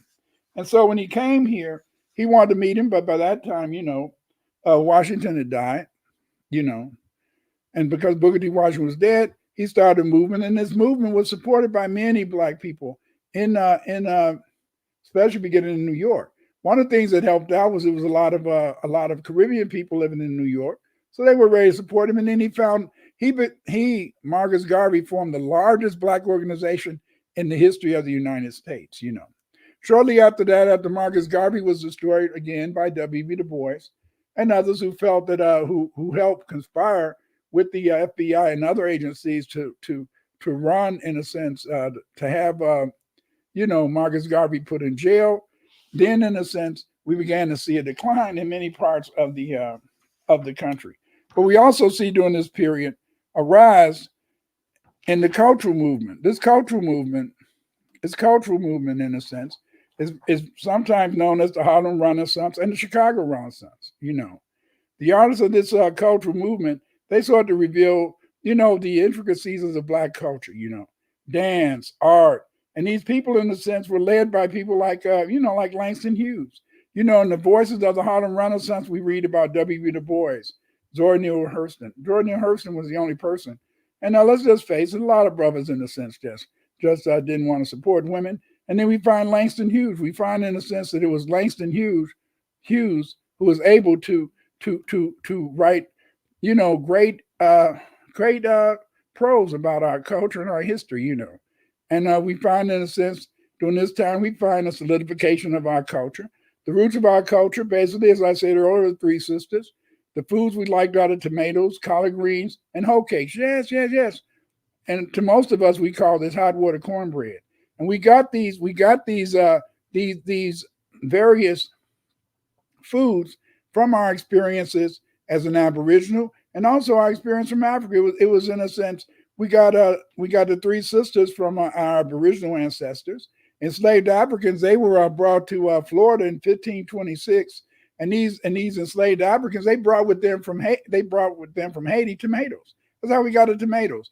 Then West Africans, they introduced collard greens. Yes, collard greens, and it was the Moors, who took chickens to Europe. So we find in a sense that the origin of our FBA cuisine, the cuisine that the whole world loves, everybody wants to eat fried chicken. And this is all in a sense a part of our development, a part of our rise as a culture, you see. And then we find in a sense that after 1919, as more and more jobs opened up in the North, and a lot of these jobs opened up in the North because a lot of white folks, they had to, a lot of white folks join the military. As they joined the military, in a sense, they began to go and fight in World War I, World War II, and stuff. And so many black people, in a sense, began to migrate north. And this period is called the Great Migration.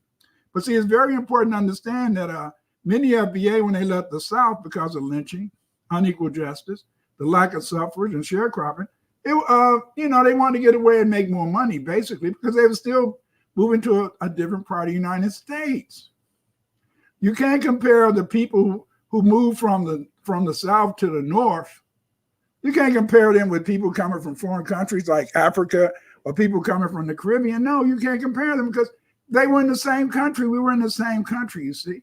And when they went from the South to the North, they had a little bit more opportunities, but they still found the same they still found the same prejudice, the same discrimination, And that's in a sense. So really, it wasn't that much of a change. The only change is that they were able to make more money.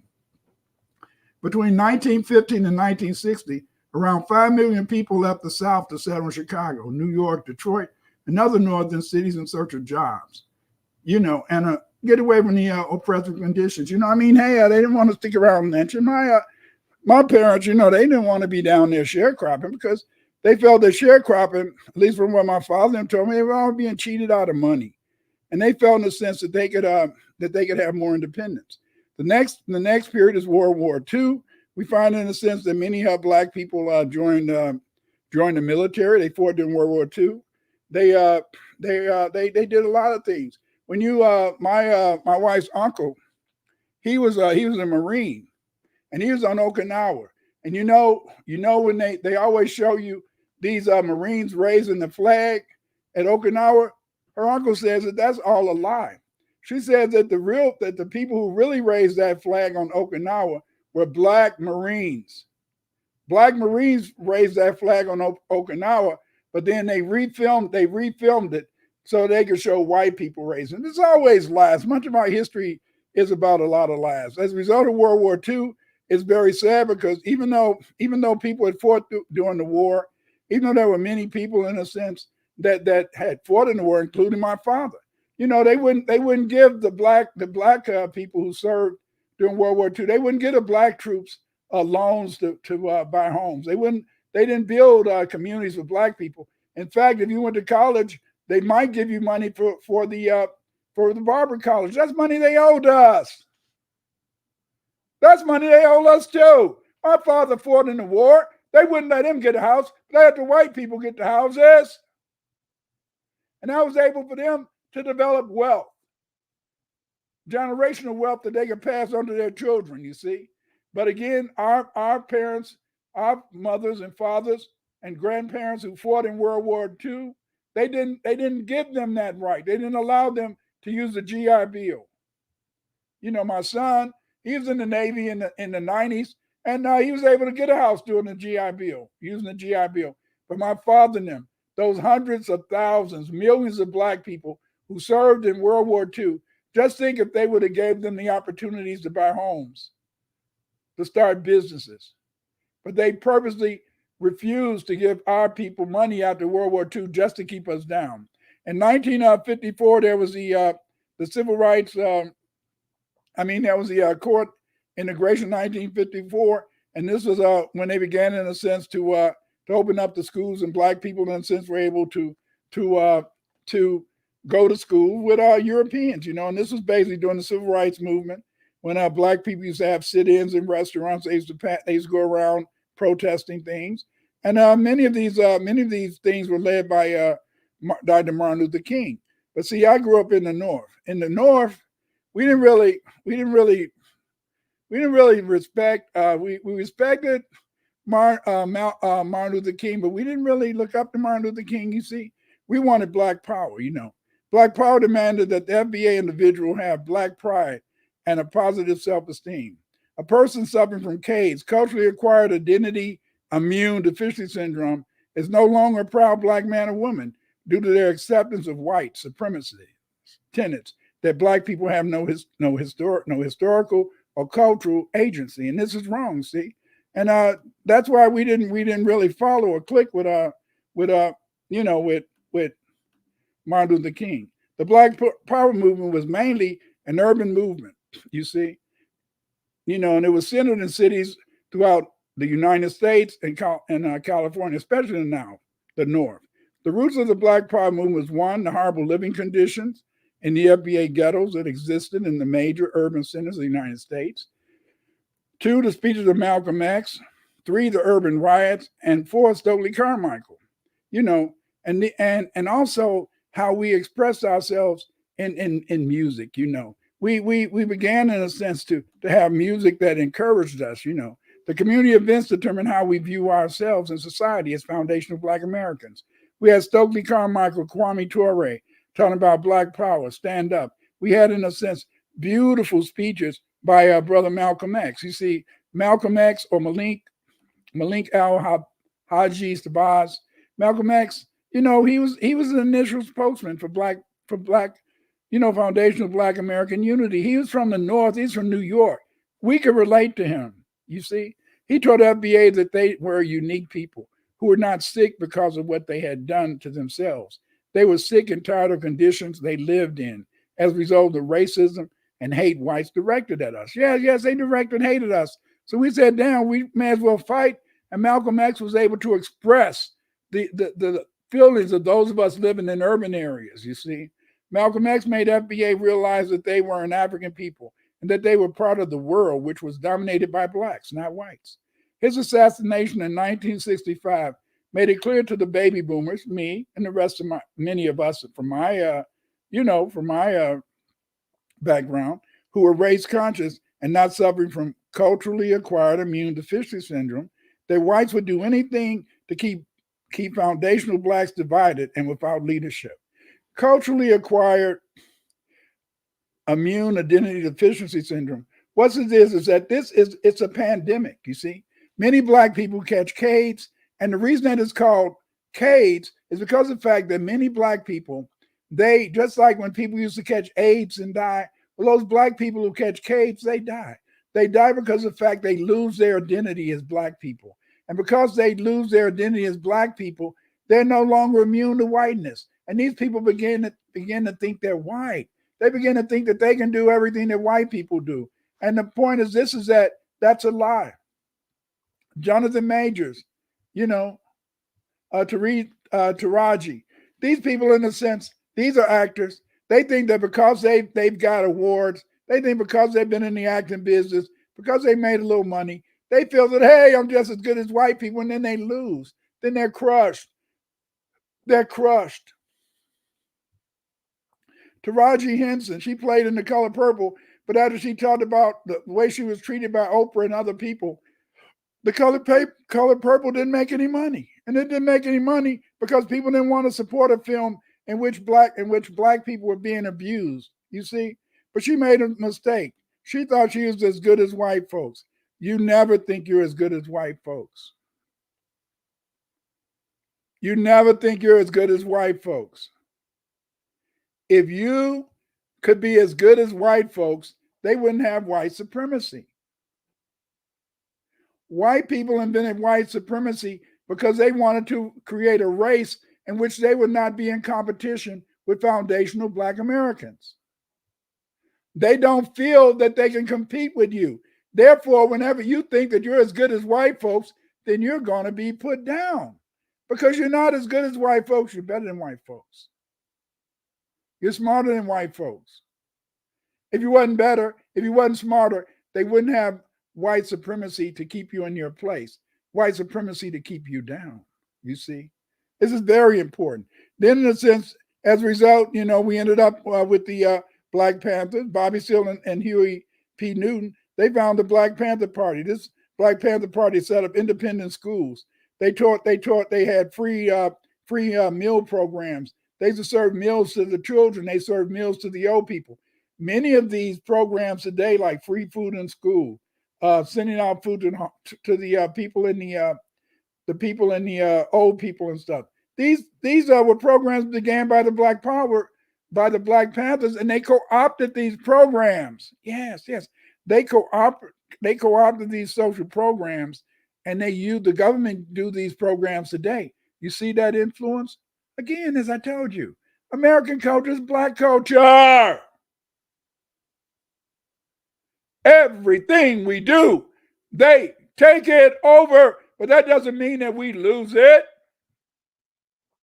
It's still our culture. You see?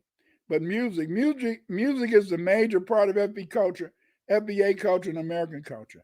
FBA music has dominated the music world for almost 100 years in the forms of jazz, blues, soul, and hip-hop musical genres. Yes. Very important to understand.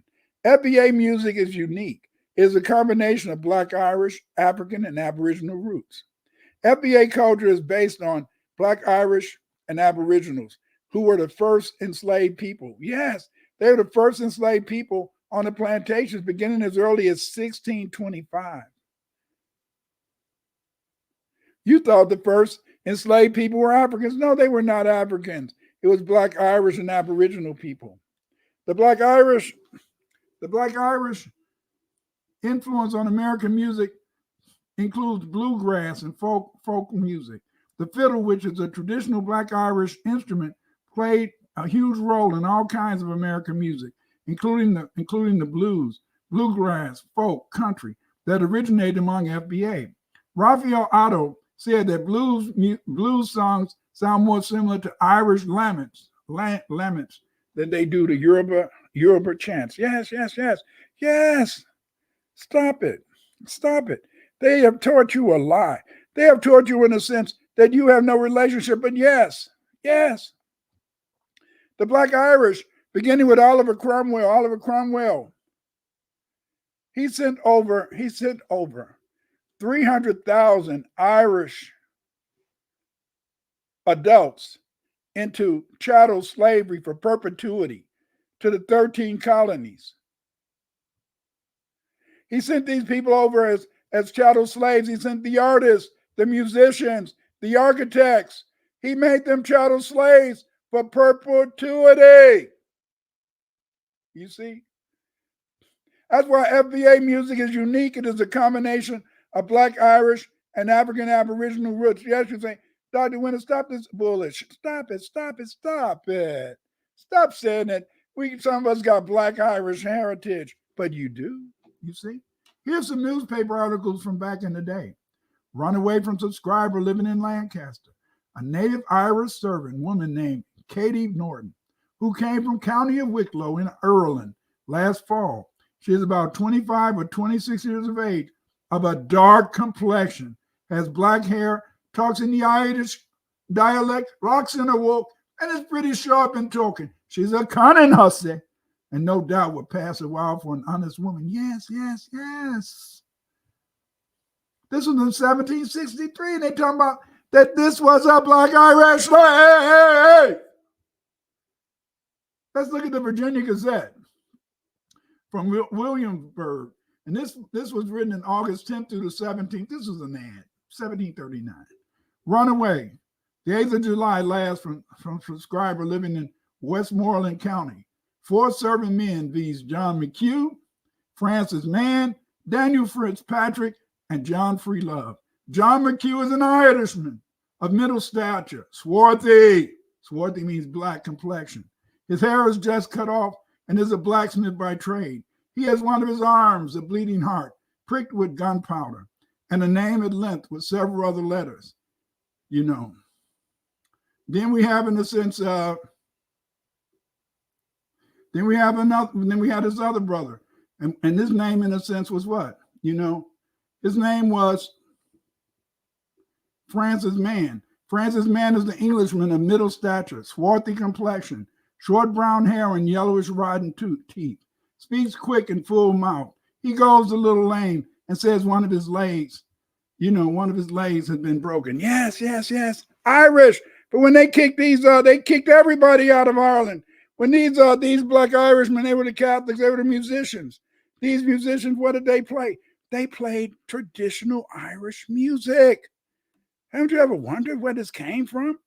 It came from the fact that, in the sense of our black Irish ancestors, between 1630 through 1660, 300,000 black Irish were sold as chattel slaves to work on farms and plantations in the 13 colonies in the Caribbean. These black slaves included many musicians. On September 25th, 1650, there was a proclamation issued by Armand against Tories and wolves. The Catholic priests, schoolmasters, and minstrels were put in the same category as wolves and were outlawed. In 1654, as a result, harpers, pipers, and wandering musicians came to the 13 colonies as slaves. This is how FBA became familiar with so-called European instruments. Yes. The saxophone, the brass elements, we got this from our black Irish ancestors. Stop it. The enslaved black Irish explains why the plantation name. Here's a painting. This painting is from South Carolina. It was made in 1790. You see? What do we see? We see that featuring what? The banjo and the calabash. This is identical to the Irish jig. Yes, the Irish jig. And where did the banjo come from? It came from our black Irish ancestors. See? Yes, we were doing a jig. Yes. Have you noticed that when you see, you can always tell Caribbean people, because when they dance, they try to throw their legs out and then they do this. But we don't do that. We do a jig. You know, black Irish and Aboriginals, we do a jig on the old plantation. Yes, sir. I don't know. See, we do it, but we don't do the steps the same as many people in the Caribbean. And we definitely don't dance like people in Africa. See? Our dances go back to the fact that many of the black people who were enslaved as chattel slaves were black Irish. And let's look at this from this perspective. Many of us have various names, you see. You know, Crawford, Winters, McCoy, you see.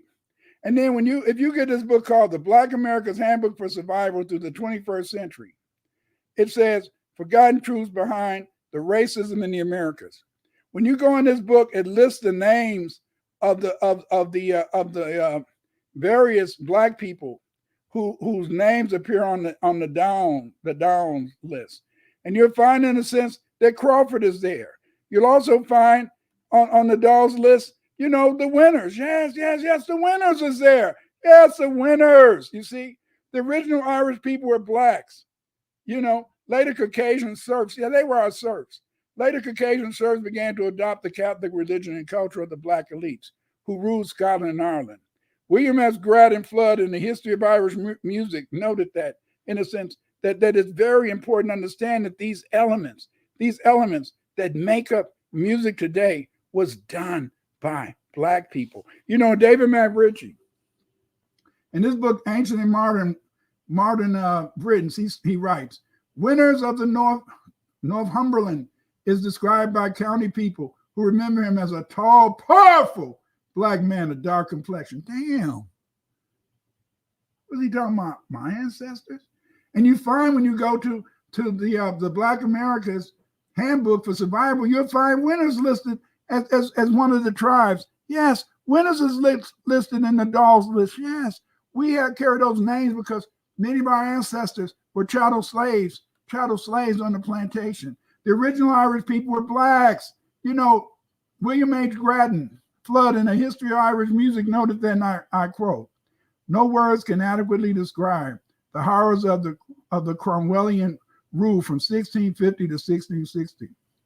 The pages of Pendergrass, Gilbert, and Moran supply sickening details of the dreadful period. As regards music, it is a commonplace of history that the Puritans destroyed all the organs, just organs, in the churches. Yeah, you see how black people just love organs. Protestants as well as Catholics, regarding them as savoring of papistry. They also broke all the harps they could find, as a contemporary writer, Archdeacon Lynch, states. In fact, to such an extent was the harp-breaking mania carried that Lynch was of the opinion that within a short time, scarce a single instrument would be left in Ireland. Yes, they got rid of the harp. They got rid of the organs. Marie Antoinette, our beautiful foundation Black American sister. She does wonders. She plays the harp. She plays this harp so masterly. And the reason she plays the harp so masterly is because of the fact that we have that ingrained in us. Yes. Listen. Nobody trying to brag about being Irish. But the fact remains that there were Black Irish chattel slaves. And these Black Irish chattel slaves, you see, they have a strong character, a strong history, you know. FBA music is unique. It is also a combination of African and Aboriginal roots. A lot of people tend to have this ignorant misconception that just because there is not a heavy percussion-based polyrhythmic aspect in North American FBA music, that it is not African, but European influence, which isn't true in the slightest, you see. Africa is a huge continent in which there is not only one type of music, cluster or style. Plus, by trying to say that we had to have polyrhythmic music, no, that has nothing to do with Africa. It has the fact that it's from our Aboriginal and Black Irish ancestors that we have this musical tradition. You see? The majority of musical influences come from the upper West Africa's heel, not the Bantu areas. You know, most of the people that came to North America, they came from the Senegambia. Because they came from the Senegambia, you know, the people there have a more simplistic crossbeat rhythmic, which gives American music its swing feel to accentuate the highly, in a sense, string instruments with a booming vocal instrument harmony. All aspects of FBA music. While Afro-Caribbeans take the majority of their influences from the Lower West African and Central African Bantu music, ours is a music, in a sense, that comes from the people who come from the Senegambia. Yes, music is our things. Our traditional female FBA singers, they had class, you know. Aretha Franklin, Whitney Houston. You know, these women, and even today Beyonce, these women have class. They try to, in a sense, sing in a classy fashion, you see. But now our music is kind of messed up. Now our music, for many women that they put on radio and they put in the popular for our children to hear, is a bestial music. It's a decrepit music. It's a music, in a sense, that has nothing to do with our history, our culture, you see. And this is sad. India Arie, she criticized the 2023 Essence Festival in New Orleans because they were twerking on stage, you know, Megan Thee Stallion performance. This is what she wrote. This was what is context. Humanity does everything, but does everything belong in a stage? No. Is everything for kids? No. Is everything for everybody? No. And today, instead of having, in a sense, these foundational Black American women, the top female rappers, they're not even part of FBA culture. You see? Cardi B, she's supposed to be Puerto Rican or a Dominican. You see? Then you got in a sense Izzy Azalea. You know, she's even white. Then you got Nicki Minaj. I think she's from Trinidad. Then you got these other sisters, Glorilla. Then you got, you know, Sexy Red. You see, and these people are very ratchet, but they're not foundational Black American women. That's why they don't understand the tradition of women being regal, women in the sense foundational Black American women who want to, in a sense, set a good example. They want to, in a sense, be feminine. They want to show, in a sense, their creativity instead of, in a sense, being these other people who are ratchet, who, in a sense, think that everything has to be sexually oriented. You know, Sexy Red has a song saying, "My pussy is pink and my booty is brown." What the hell is that? And now little kids are trying to sing that stuff. We have a great culture, but not the culture that they express now. We have various FBA hairstyles. You know, they had to pass a law called the Crown Act. And the Crown Act is to preserve our unique heritage in terms of how we make our hair. But you can look and see that our Aboriginal ancestors, they didn't have just one hairstyle. You can't find a sister that just want to have one hairstyle. Sisters are always inventing new hairstyles because that's part of our culture. See, that's part of our culture. We have, in a sense, our clothing is unique. You see here, we look at this Black culture market. Look at these clothes. Look at these hats. Look at these wraps. See, there you can look at that brother on the far right hand side. These were in a sense, you know,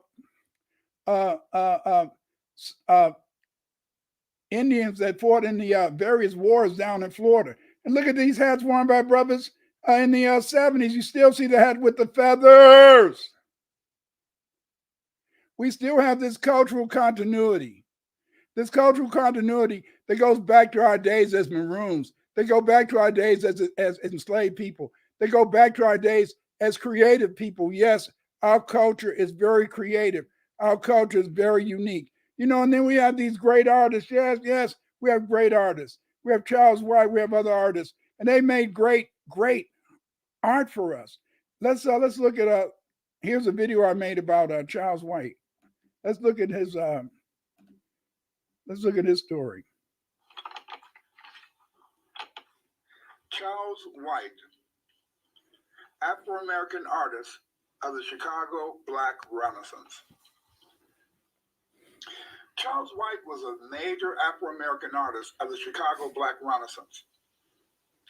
Charles White was born in 1918 in Chicago.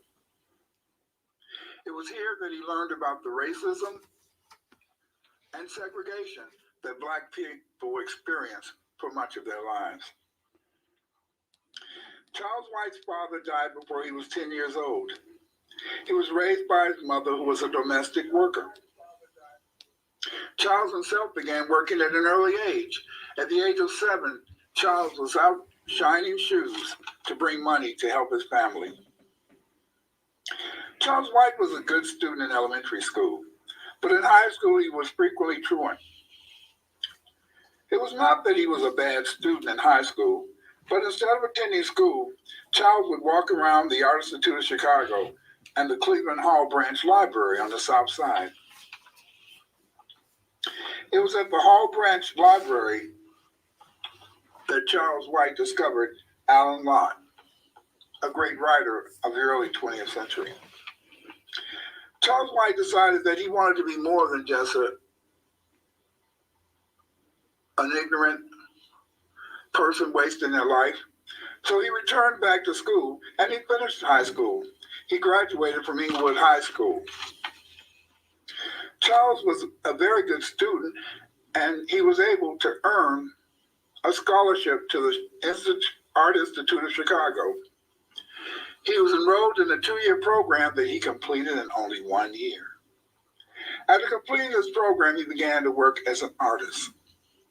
Sharon F. Patton in African American Art says that White was a social realist. In other words, White tried to show in his art how people lived and how people worked. Charles once wrote that his art was a manifestation of how he saw life and what a social activist should do. Charles wrote, "Paint is the only weapon that I have with which to fight what I resent.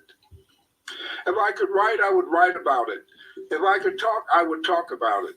Since I paint, I must paint about it." And you can bet that Charles White did paint about it.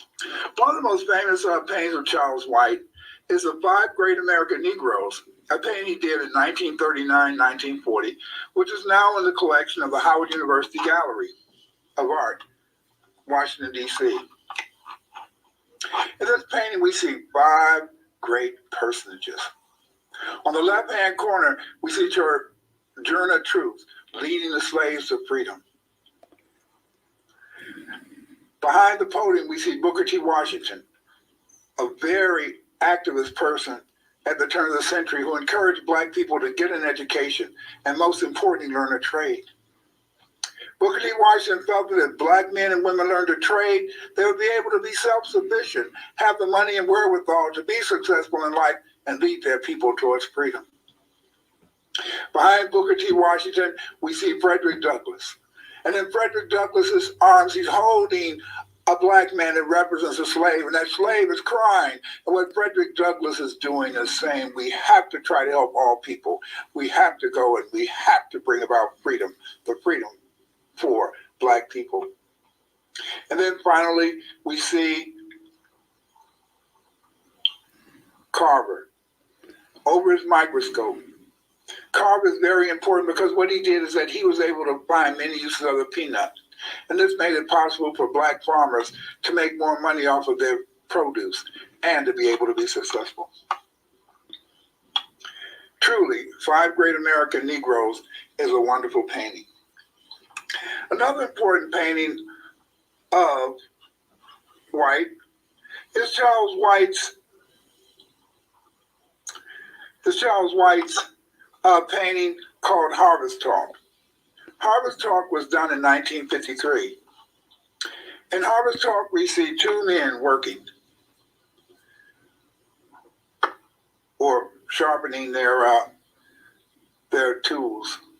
These men appear to be looking in their faces as if they are very satisfied with what they've accomplished.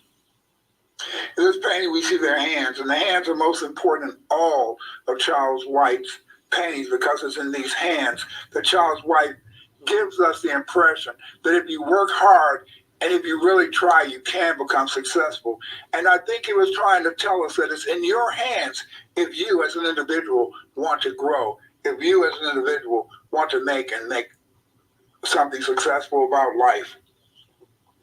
Charles White, in regards to the Harvest Talk, which he did in 1953, and I believe now is in the Art Institute of Chicago, said, "If I've only painted one picture in my entire life, I see my totality of 300 years of history of Black people through one little fraction of family, my family. I don't try to record it, but use it symbolically to make a broad universal statement about the search for dignity, the history of humanity." White is a very important artist. And it's in White that we can see some of the representation of how people lived during the Black Renaissance in Chicago, and also how they lived after the war. Charles White died in 1978. Charles White art is found in over 100 institutions around the world. He is best known for his art depicting the Afro-American experience and his murals.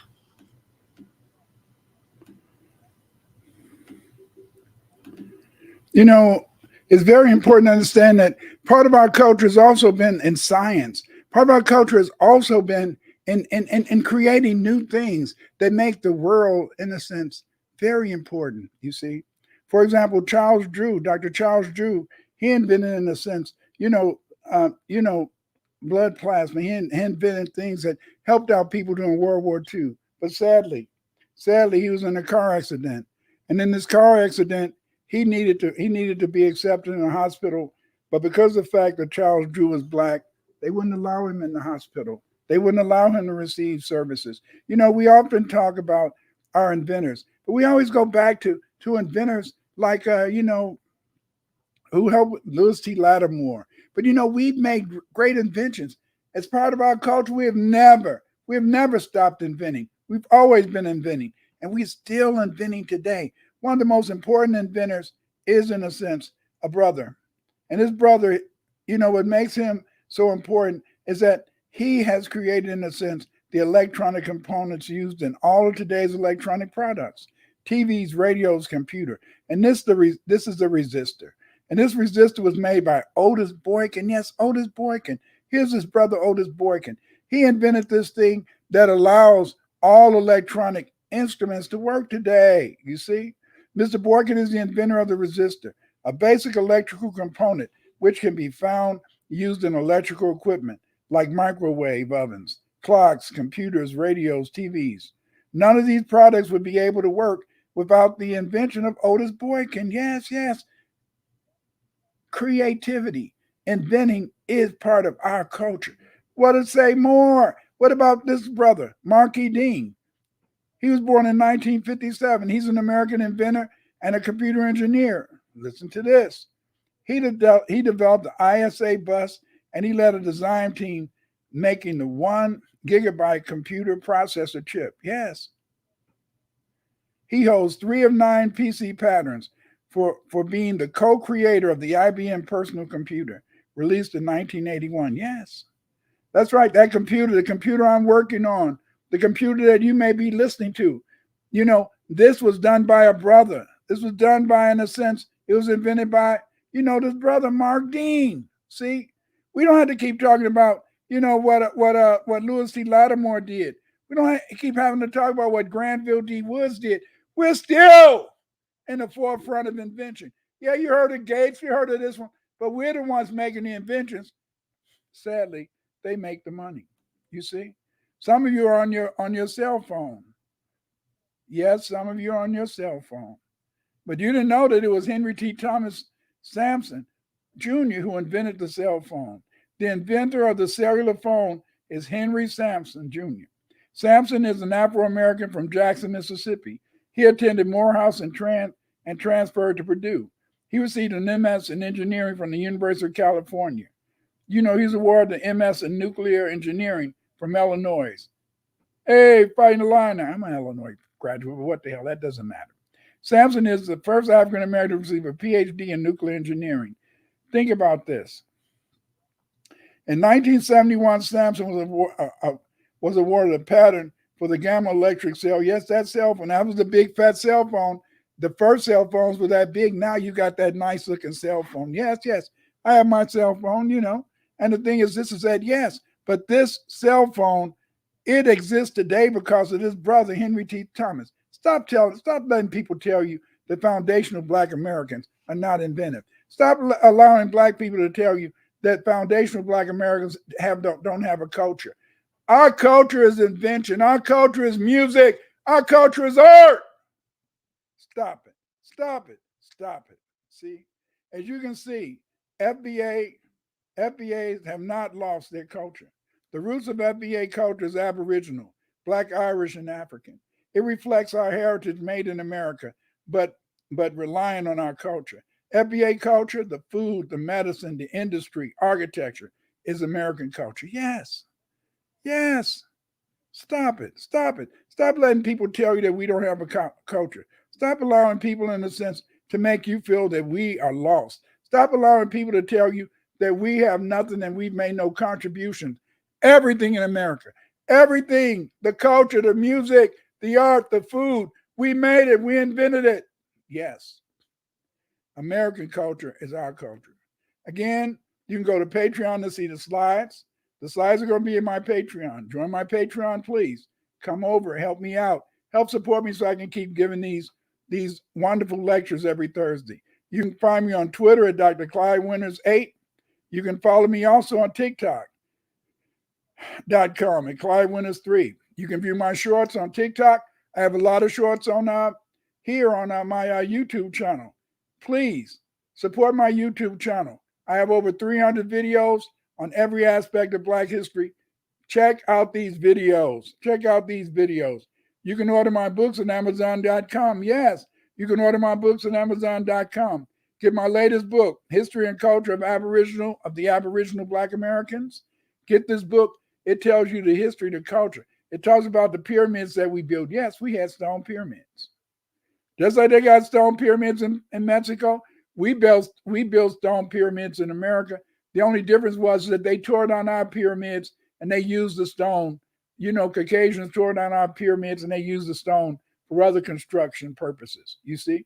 Get my book, Nationality of Law of Foundational Black Americans. In this book, I explain to you how we became, in a sense, a people known as foundational Black Americans. When we began as just, the copper colored Aboriginals who white people said were black. Yes, yes. It was the white people who said that the copper colored people were black. How else could I write our history if they wouldn't have described us as black? Yes, yes, yes. Get my book, We're Not Just Africans. Learn about the history of foundational Black Americans. Learn about our tribes. Learn about our Aboriginal heritage and the relationship between foundational Aboriginal Black people and the sub-Saharan Africans here in America. Get my book, Pathfinder. Pathfinder is my memoir. In this memoir, I tell you how I became the researcher I am today. I tell you what led to me becoming a person who wants to have truth, who wants to allow people to know who and what we are. If you want to learn our history, get the history of Blacks in America from prehistory to 1877. In this book, I explain to you, in a sense, our tripartite origin. I explain, in a sense, the history of the Baradinaks, the Black Irish that became our ancestors, plus every other aspect of our history. And if you're interested in genetics, get my book, The Phylogeography of Africans and Afro-Americans. In this book, I talk about our genetic heritage. Also, Yoshimod, he has some good program. It's Black History Month. You need to get some of this merchandise. Hey B1 family, I'm excited to tell you about something super special and educational. This Black History Month, Yoshimod has created an amazing collection of PDFs all about incredible Black inventors and their amazing achievements. Do you know about Mae Jemison, the first FBA woman astronaut? Or Percy Julian, who made groundbreaking discoveries in chemistry? These are just a couple of the amazing people you'll learn about in these PDFs. These PDFs are perfect for teachers, homeschooling parents, or anyone who loves learning. They're filled with fun facts and inspiring stories that make learning about Black history exciting. Only $3 for a journey through history with some of the most influential Black inventors and scientists. Just click the link in the description to grab your copies from Yoshimod's. Okay, so check that out and get your copies of these material. It's important material to help you. You can use these pamphlets from Yoshimod Gumroad. Go to yoshimodgumroad.com. You can buy these booklets. You can buy these, in a sense, PDFs that can help your child to learn more about our ancestors. And like Usman Dan Fodio said, is that the best way for our children to learn self-esteem, to believe in themselves, and to have confidence is to know our Black heroes. And Yoshimod has written these PDFs so that you can use these to talk with your children, talk with other family members, and really learn our great history. Be one, Black first. Get together, hug your partner, hug your children, hug your mom, hug your dad. Get together and hug everyone, because see, it's through us showing love with each other that we can have a future. It's through us being B1, and B1 is the only way that we can be successful. But those of you who have, in a sense, who have web pages, you want to be able, in a sense, to make your product really sellable, you got to contact Yoshimod. Yoshimod, he not only, in a sense, has produced some valuable Black history information, he can also help you to really make your site really very impressive. Let's listen to this and find out more. Productions, we're here to take your brand and creativity to new heights. From EPKs to AI commercials, animated music commercials to animated AI bios, book covers to picture flyers, and so much more, we've got you covered. Our team is dedicated to delivering high-quality, cutting-edge designs that leave a lasting impression. And for our valued clients, We offer exceptional creativity, a customer-centric approach, and work that reflects the latest trends and technologies. Just about making art. We're about creating it. At Yoshimon Productions, we're here to take your brand and creativity to new heights. From EPKs to AI commercials, animated music commercials to animated AI bios, book covers to picture flyers, and so much more, we've got you covered. Our team is dedicated to delivering high-quality, cutting-edge designs that leave a lasting impression.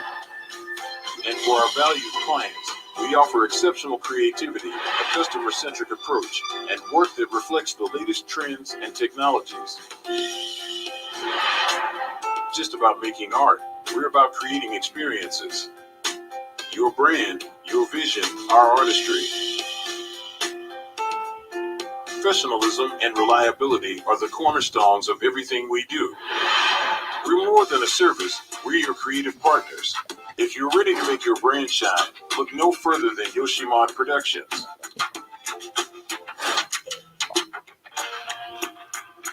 Join us in the journey of creativity.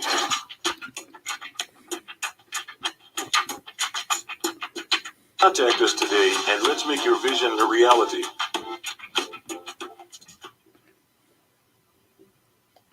Okay, again, you guys, you can go and buy my books. Go to Amazon.com. These are the books that can really help you to understand more about what we talked about tonight in terms of the culture of foundational Black Americans. Order these books. You can get them from Amazon.com. Just go to your computer and buy one, two, three, buy them all. Thank you for sharing this lecture with me tonight. Thank you. It's very important in the sense that we understand this whole unity. How you doing, Amir Laster? Timbo, what up, though? You see, and again, in a sense, the video was kind of long today. I'm sorry that I couldn't really get everything going the way I wanted to do. I wanted, in a sense, to really show the slides a little bit better, but they didn't. Things didn't work out tonight. Timbo said it's huge. I mean, the inventions. Yes, the inventions are huge. You hear a lot of Black people. They always talk about in a sense. The 19th century inventors. Lattimore. But we can see that we've been still making inventions today. You see. We've been still making inventions today. And these are things that we have to understand, you see. And it's just like, in a sense, Darlene X says, the next generation must know their history. Yes, if we want to fight this pandemic of AIDS, culturally acquired identity immune deficiency, it can only come from our children learning their history. You can buy some of my books so that our children can know their history. Check out the materials done by Yoshimon too, because these are important, Thank you, JP. Great lecture. I'm looking forward to reading your new book. Yes, I also I hope people will buy your book. JP has written a nice book on the blacks in Cambodia. It's called Ancient Blacks in Cambodia, the Khmer Empire.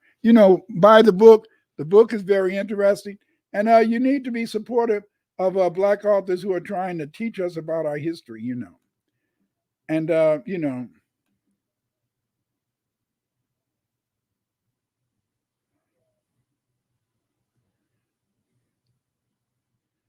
Okay.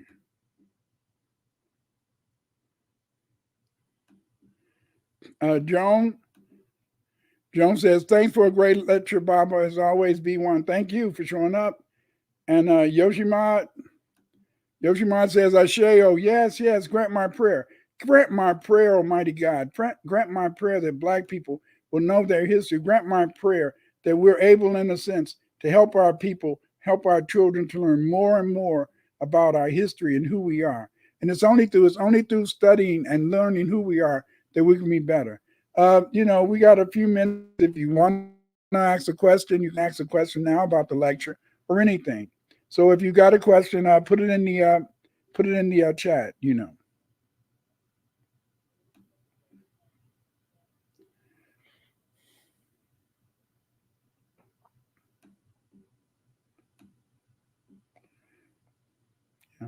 But again, like I said, is that please join my Patreon if you want to see the slides, and join my Patreon also because it costs a lot of money. When you want to get articles off the internet, a lot of the times they're behind paywalls. That means you have to maybe pay $39 to $200 to be able to read these articles. Sometimes I have to buy new books so I'm able in a sense to give you the latest information, and that's what we did. But what I liked about tonight is I wanted you to understand in a sense that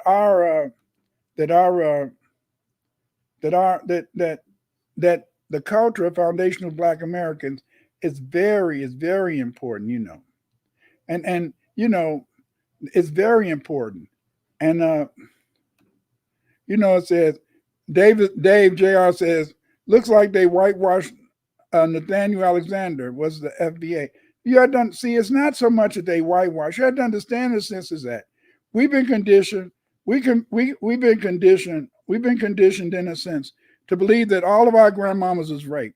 We've been conditioned to believe that every light-skinned person in America is light-skinned because their grandma or auntie was raped by white men. That's wrong. Because of the fact that many of us came from Africa. Many Fulanis are light-skinned, and definitely many of the Black Irish were light-skinned. They didn't have to, in a sense, rape our grandmas, rape our aunties to have light-skinned babies. In fact, on one of my earlier lectures, I explained to you that we carry the genes that produce light-skinned people. So then, yes, just because he looks like Nathaniel Alexander, he can just look like.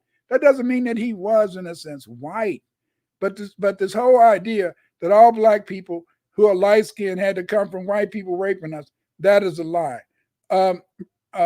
Bruce says, Dr. Williams, what do you think of the book Black Indians by William Lorraine Katz? I think it's a good book, but the problem with his book is that he talks about in a sense, the people who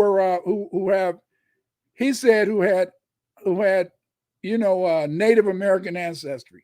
Native American is when you talk about Red Indians, you see. But see, he was wrong. Many of us have direct copper-colored Black Indian ancestry, Aboriginal ancestry. Our ancestors go back before the red man got here. See, go back before the red man got here. But see, they were able to commit genocide. They committed genocide against Aboriginal Black Indians, and the way they committed genocide was they did administrative genocide. What they did, they changed the records. Instead of calling our Aboriginal ancestors by their tribal names, they called them colored people. In fact, they called them free colored people because they were free colored people because the other colored people were enslaved, you see? And so then you had to understand in a sense is that no, you see. Katz's book was good, but we have a much more authentic history. That's why I wrote my book, We're Not Just Africans. And in that book, I wanted, in a sense, to be able to explain our African heritage. Okay, Johnny Platt said, how would I find the tribe I come from when I was adopted? I've hit a brick wall. Well, okay, the thing is that if you were adopted, what you would want to look at is that it's kind of hard to get those records. But if you could get the records, what you would do is that if you could talk to your adopted parents, ask them, what state they adopted you from, and then write to the state agencies. And sometimes they may give you some information on your ancestry, but then again, they may not. They may not want to give you any in a sense information because see they may be private records, and the people may not want you to know. Maybe the person who put you up for adoption don't want you to know about them. You see, but one of the things for those of us who are looking for our Aboriginal heritage, you can look at. I talked to you about the book that has the list of the tribes, the names, surnames of the people listed in the Dawes list. That can show members of various tribes who may carry your surname. And you can also, in a sense, function, just do from some of your grandparents. They may have this. or you can if you have the names of your grandparents and your parent and your and your parents, a lot of times you can find census data, and this census data, in a sense, going back to the 1865 or earlier, can really place you. I know some people. I was talking to Dewan B the other day, and Dewan B, he's with the help of Dr. Short, he's been able to chart his family back to the 1620, you see, because many of his ancestors were never enslaved, and they played important roles in the history of black people in the Americas. It's very important to understand is that many of us have a slave background. Some of us, in a sense, had ancestors who were never slaves. You see, but the point is this: is that I'm not ashamed of the fact that I have slave ancestors, but I also know that by the simple fact that I'm a Winters, that may also mean that I had, in a sense, Black Irish ancestors. You see, and I mean I am that dark, handsome, big, strong Winters looking person, ain't I? So David Mike Ritchie talked about us. But the point is this: is that it's very important to understand is that your history, your everything did not come from the white man. All of our grandparents, all of our aunties and grandparents, grandmas, they weren't all raised by the white man. Many of us were already light skinned. You see, beginning in 1625, when they put those Black Irish on the plantations. When you read about this guy named Mackey. Mackey, he wrote a book. He was a spy for King William because they brought King William over from Germany so that they could get rid of the Catholic king and they could put in a Protestant king. And so McKay was a spy. And when he names all these important British officials and he describes them as black, Rudy Black, red, you begin in a sense to see that many people in Britain and Ireland were black back in the day, you see. But see, you've been conditioned. They always want to talk to you about the Irish that came over after the potato famine. The Irish that came over after the potato famine, these were people in a sense who adopted our culture. They adopted our way of being when our ancestors lived in Ireland. In fact, because of the fact that they came with maybe Alexander Cromwell, or they were our serfs. Many of them were our serfs that worked on our estates when our ancestors ruled, in a sense, Ireland. You see, when you look back to our heritage, Aboriginal,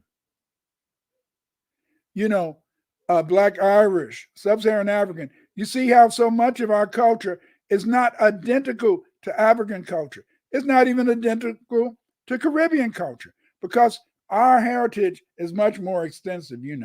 And you're absolutely correct. But see, here's a statement by Bruce.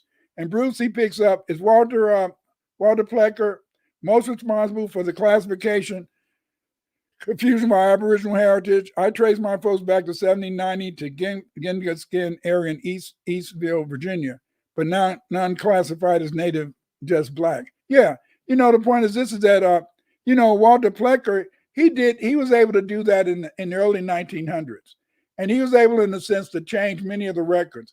But the records were also being changed in Maryland, Connecticut. They were changing records all over the place. But see, the best way, the easiest way to deny your heritage was he called, in a sense, Aboriginal black people, in a sense. He called them colored people.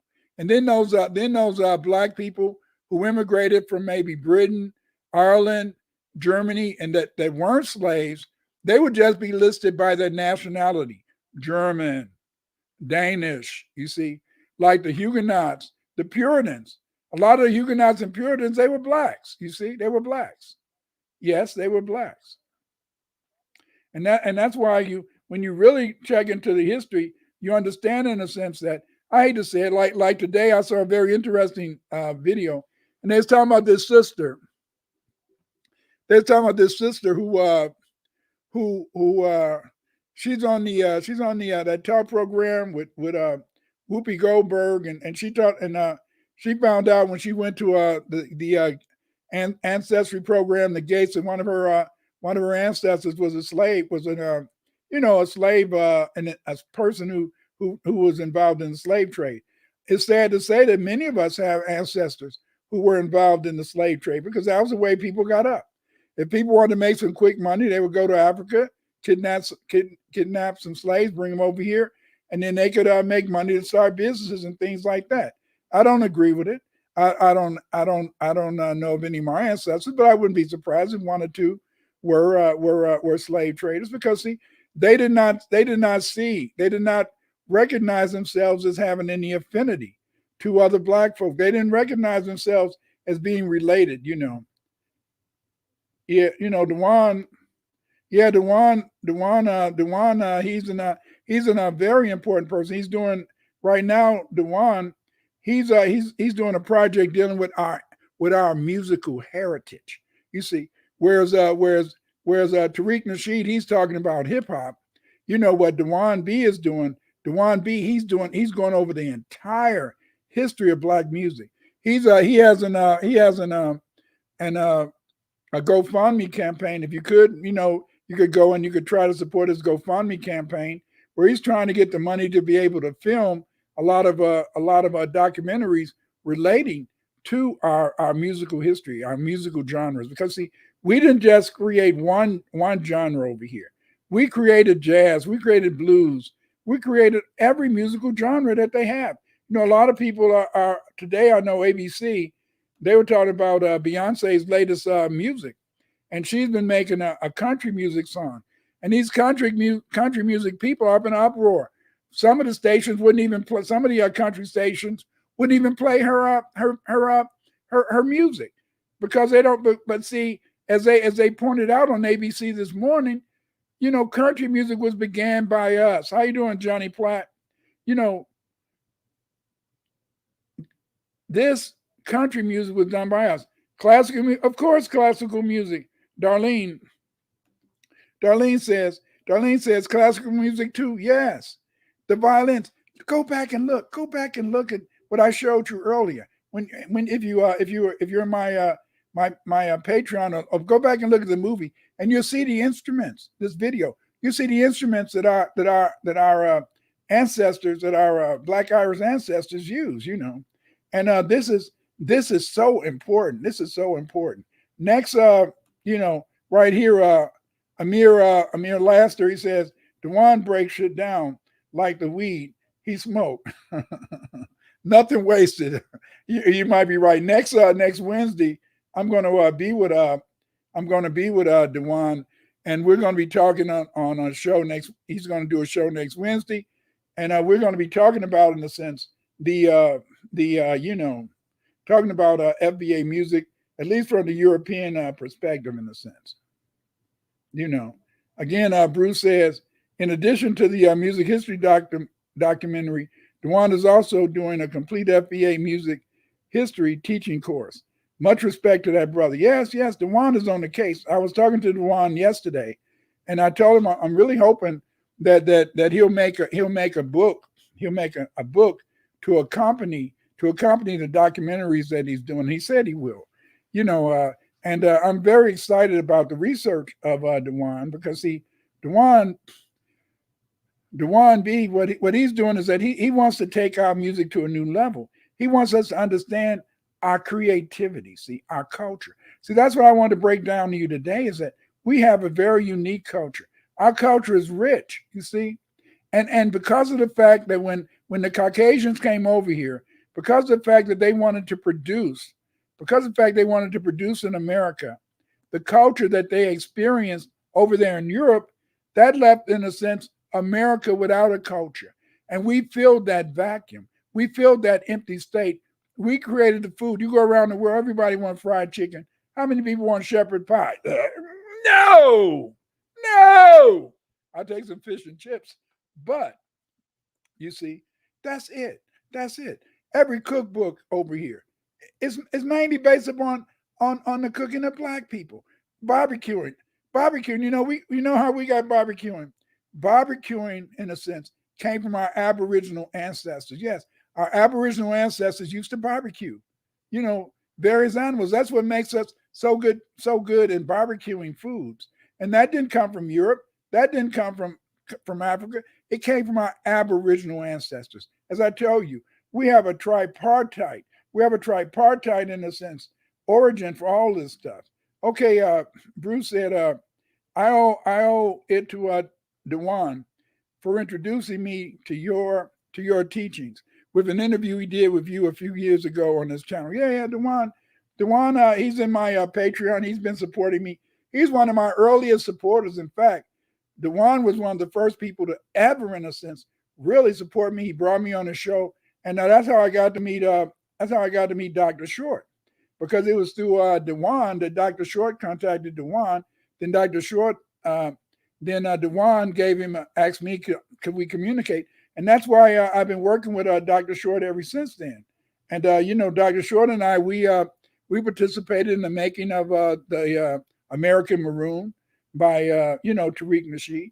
And so then, but again, Dewan wants to take this from not just one musical genre, but Dewan wants us to understand our creativity. He's done some super research, and I can't wait till his book comes out. And you guys try to go to his GoFundMe, try to donate maybe $100,000, and then in a sense, this can help him to really make his documentary very good. You see. But again, I hope you guys learn the different things relating to our culture. I hope you enjoyed the video. I hope that you'll use this video and share this video with other people. Right now, I'd like you, if you liked it, why don't you go ahead on down and and press that like button. Yes, press the like button. Give it some likes, make people want to see it. And that's very important. Yes, you're absolutely right, D from New York City. FBA all day, FBA all the way. See, that makes them mad with the real truth. Yes, they hate the real truth, but that's what I'm here for, to share with you the truth. I try to bring my receipts. You see, I don't try to teach you nothing that's gonna make you look stupid in the world. I want to give you information that you can go out. How you doing, Darnell Coleman? And it's very important in a sense that I give you information that you can support. See, because yes, it's not bragging. As Nilly Fuller said, we have nothing to brag about, but we do have to look at what put us in this current condition. And what put us in this current condition is that we were not B1. No, we were not B1. Because we were not B1, we allowed ourselves to be, in a sense, manipulated by Caucasians to fight each other. You see, while Caucasians unified to keep foundational Black Americans down. You see, foundational Black Americans, Aboriginal FBA, they fought against each other. And because they fought against each other, they allowed the European, in a sense, to take their land. Not only did they allow the European to take their land, the European committed, in a sense, administrative genocide. And the way they did administrative genocide is they even began to teach us that we were not even the real natives of this country. They began to teach us, in a sense, that we were okay. If we were, in a sense, if we had any Indian ancestry, then we was a slave of an Indian, and that's a lie. We were, in a sense, the Aboriginal people. Native Americans, those are the Red Indians. They followed the buffalo to our land. We adopted them. We lived in stone. We lived in houses built of wood and stone. We didn't, in a sense, live in teepees. Teepees are for people who are nomadic. We were sedentary. We stayed in one place. We created and we invented a very superior culture. We created and we invented, in a sense, a way of life. Don't ever be ashamed of your culture. Don't, when people start asking you what is the culture of Black people today, mention the fact we made the first computers. We made the resistor. We made the first cell phone. See, I don't bring you any bullshit. Shh. See, that's it. Sure. They said, Bob, well, how you doing, Bob Wayram? The Cherokee are the biggest races. Those are, in a sense, the white Cherokees, maybe. Because see, my wife's grandfather was Cherokee, and my wife's grandmother was Blackfeet. You see, so we can't say that they're the biggest races. All you can say is that those pretend Indians. And there's a lot of pretend Indians. And pretend Indians are people who pretend to be Indians, but they're not, you see. But they're the ones who run the tribes. If you put into a Google right now, they'll tell you, number one, that no Blackfeet exist in America. They're all in Canada, which is a lie, you know. And then the next thing they'll tell you, they'll, if you look at the chief of the Oklahoma Cherokee, they're going to show you a white man, you know, and that's it. And no, this is wrong. Abandon the USA. The Americas is West Africa. No, the Americas is not West Africa. The Americas is the Americas. We have our own great history. We built our own pyramids here. Yes, yes. We built castles. Yeah, you didn't know that, did you? You didn't know that our Aboriginal ancestors built castles in America. Our Aboriginal ancestors built roads and paved the roads with stone. See, I don't have to go look down in Mexico. You see, I don't have to look in South America. I know our history, and that's why I've written a book to show you our history. You see, it's called in a sense, you see, the culture and history of Aboriginal Blacks. In that book, it tells you our history. It tells you our technologies. It tells you the real culture. Stop. You've been listening to the white man too much. You've been allowing the white man to make you think, in a sense, that the Red Indians did everything. No. See, we built beautiful monuments. You see, Cahokia was built by Black people. Not only was Cahokia a pyramidal center of made of in a sense the made of mounds, but they even built a tunnel under the Mississippi River. You know, you see, you're absolutely correct. This Yoshimad, you're absolutely right. They took our stones, you know, down and they made the railroad bricks. What do you think they found, in a sense, the bricks and other things to build the railroads across the United States? They found, in a sense, the dirt, and they found the stone from the pyramids we built. Yes. See, that's how they was able, in a sense, to build those great things and stuff. You see, the Cherokee fought alongside the South and said, well, that's right. They did fight along with the South. They're the ones I told you. They created the black flag policy. And the black flag policy was that Black people could not surrender. But why not? The Red Indians, in a sense, the Red Indians are still, listen, a lot of black tribes, what they did, a lot of black tribes lost their land, and then the white man told the Red Indians, go live here, go live there. Say you this Indian, say you that Indian. They're not those Indians. They're not those Indians. See, they're not. They just been stealing our name, and the European go along with it. They give them a card, and on this card they say, you are a Cherokee, you are this, you are that. And because we don't have a card, our grandmamas told us our history. And then when we really check back, we see that what our grandmothers told us was the truth. They say that's bullshit. But then just because they give a red man a card, then that's supposed to prove that they are the ones who are the authentic people. Okay, we've been talking for 2 hours and a half. Thank you guys for showing up. Watch the video. You need to watch this video twice, because by watching the video twice, what you're going to do is that you're going to see things that you missed, and you're going to learn a lot about our culture. American culture, I repeat, American culture is foundational Black American culture. You guys have a great evening.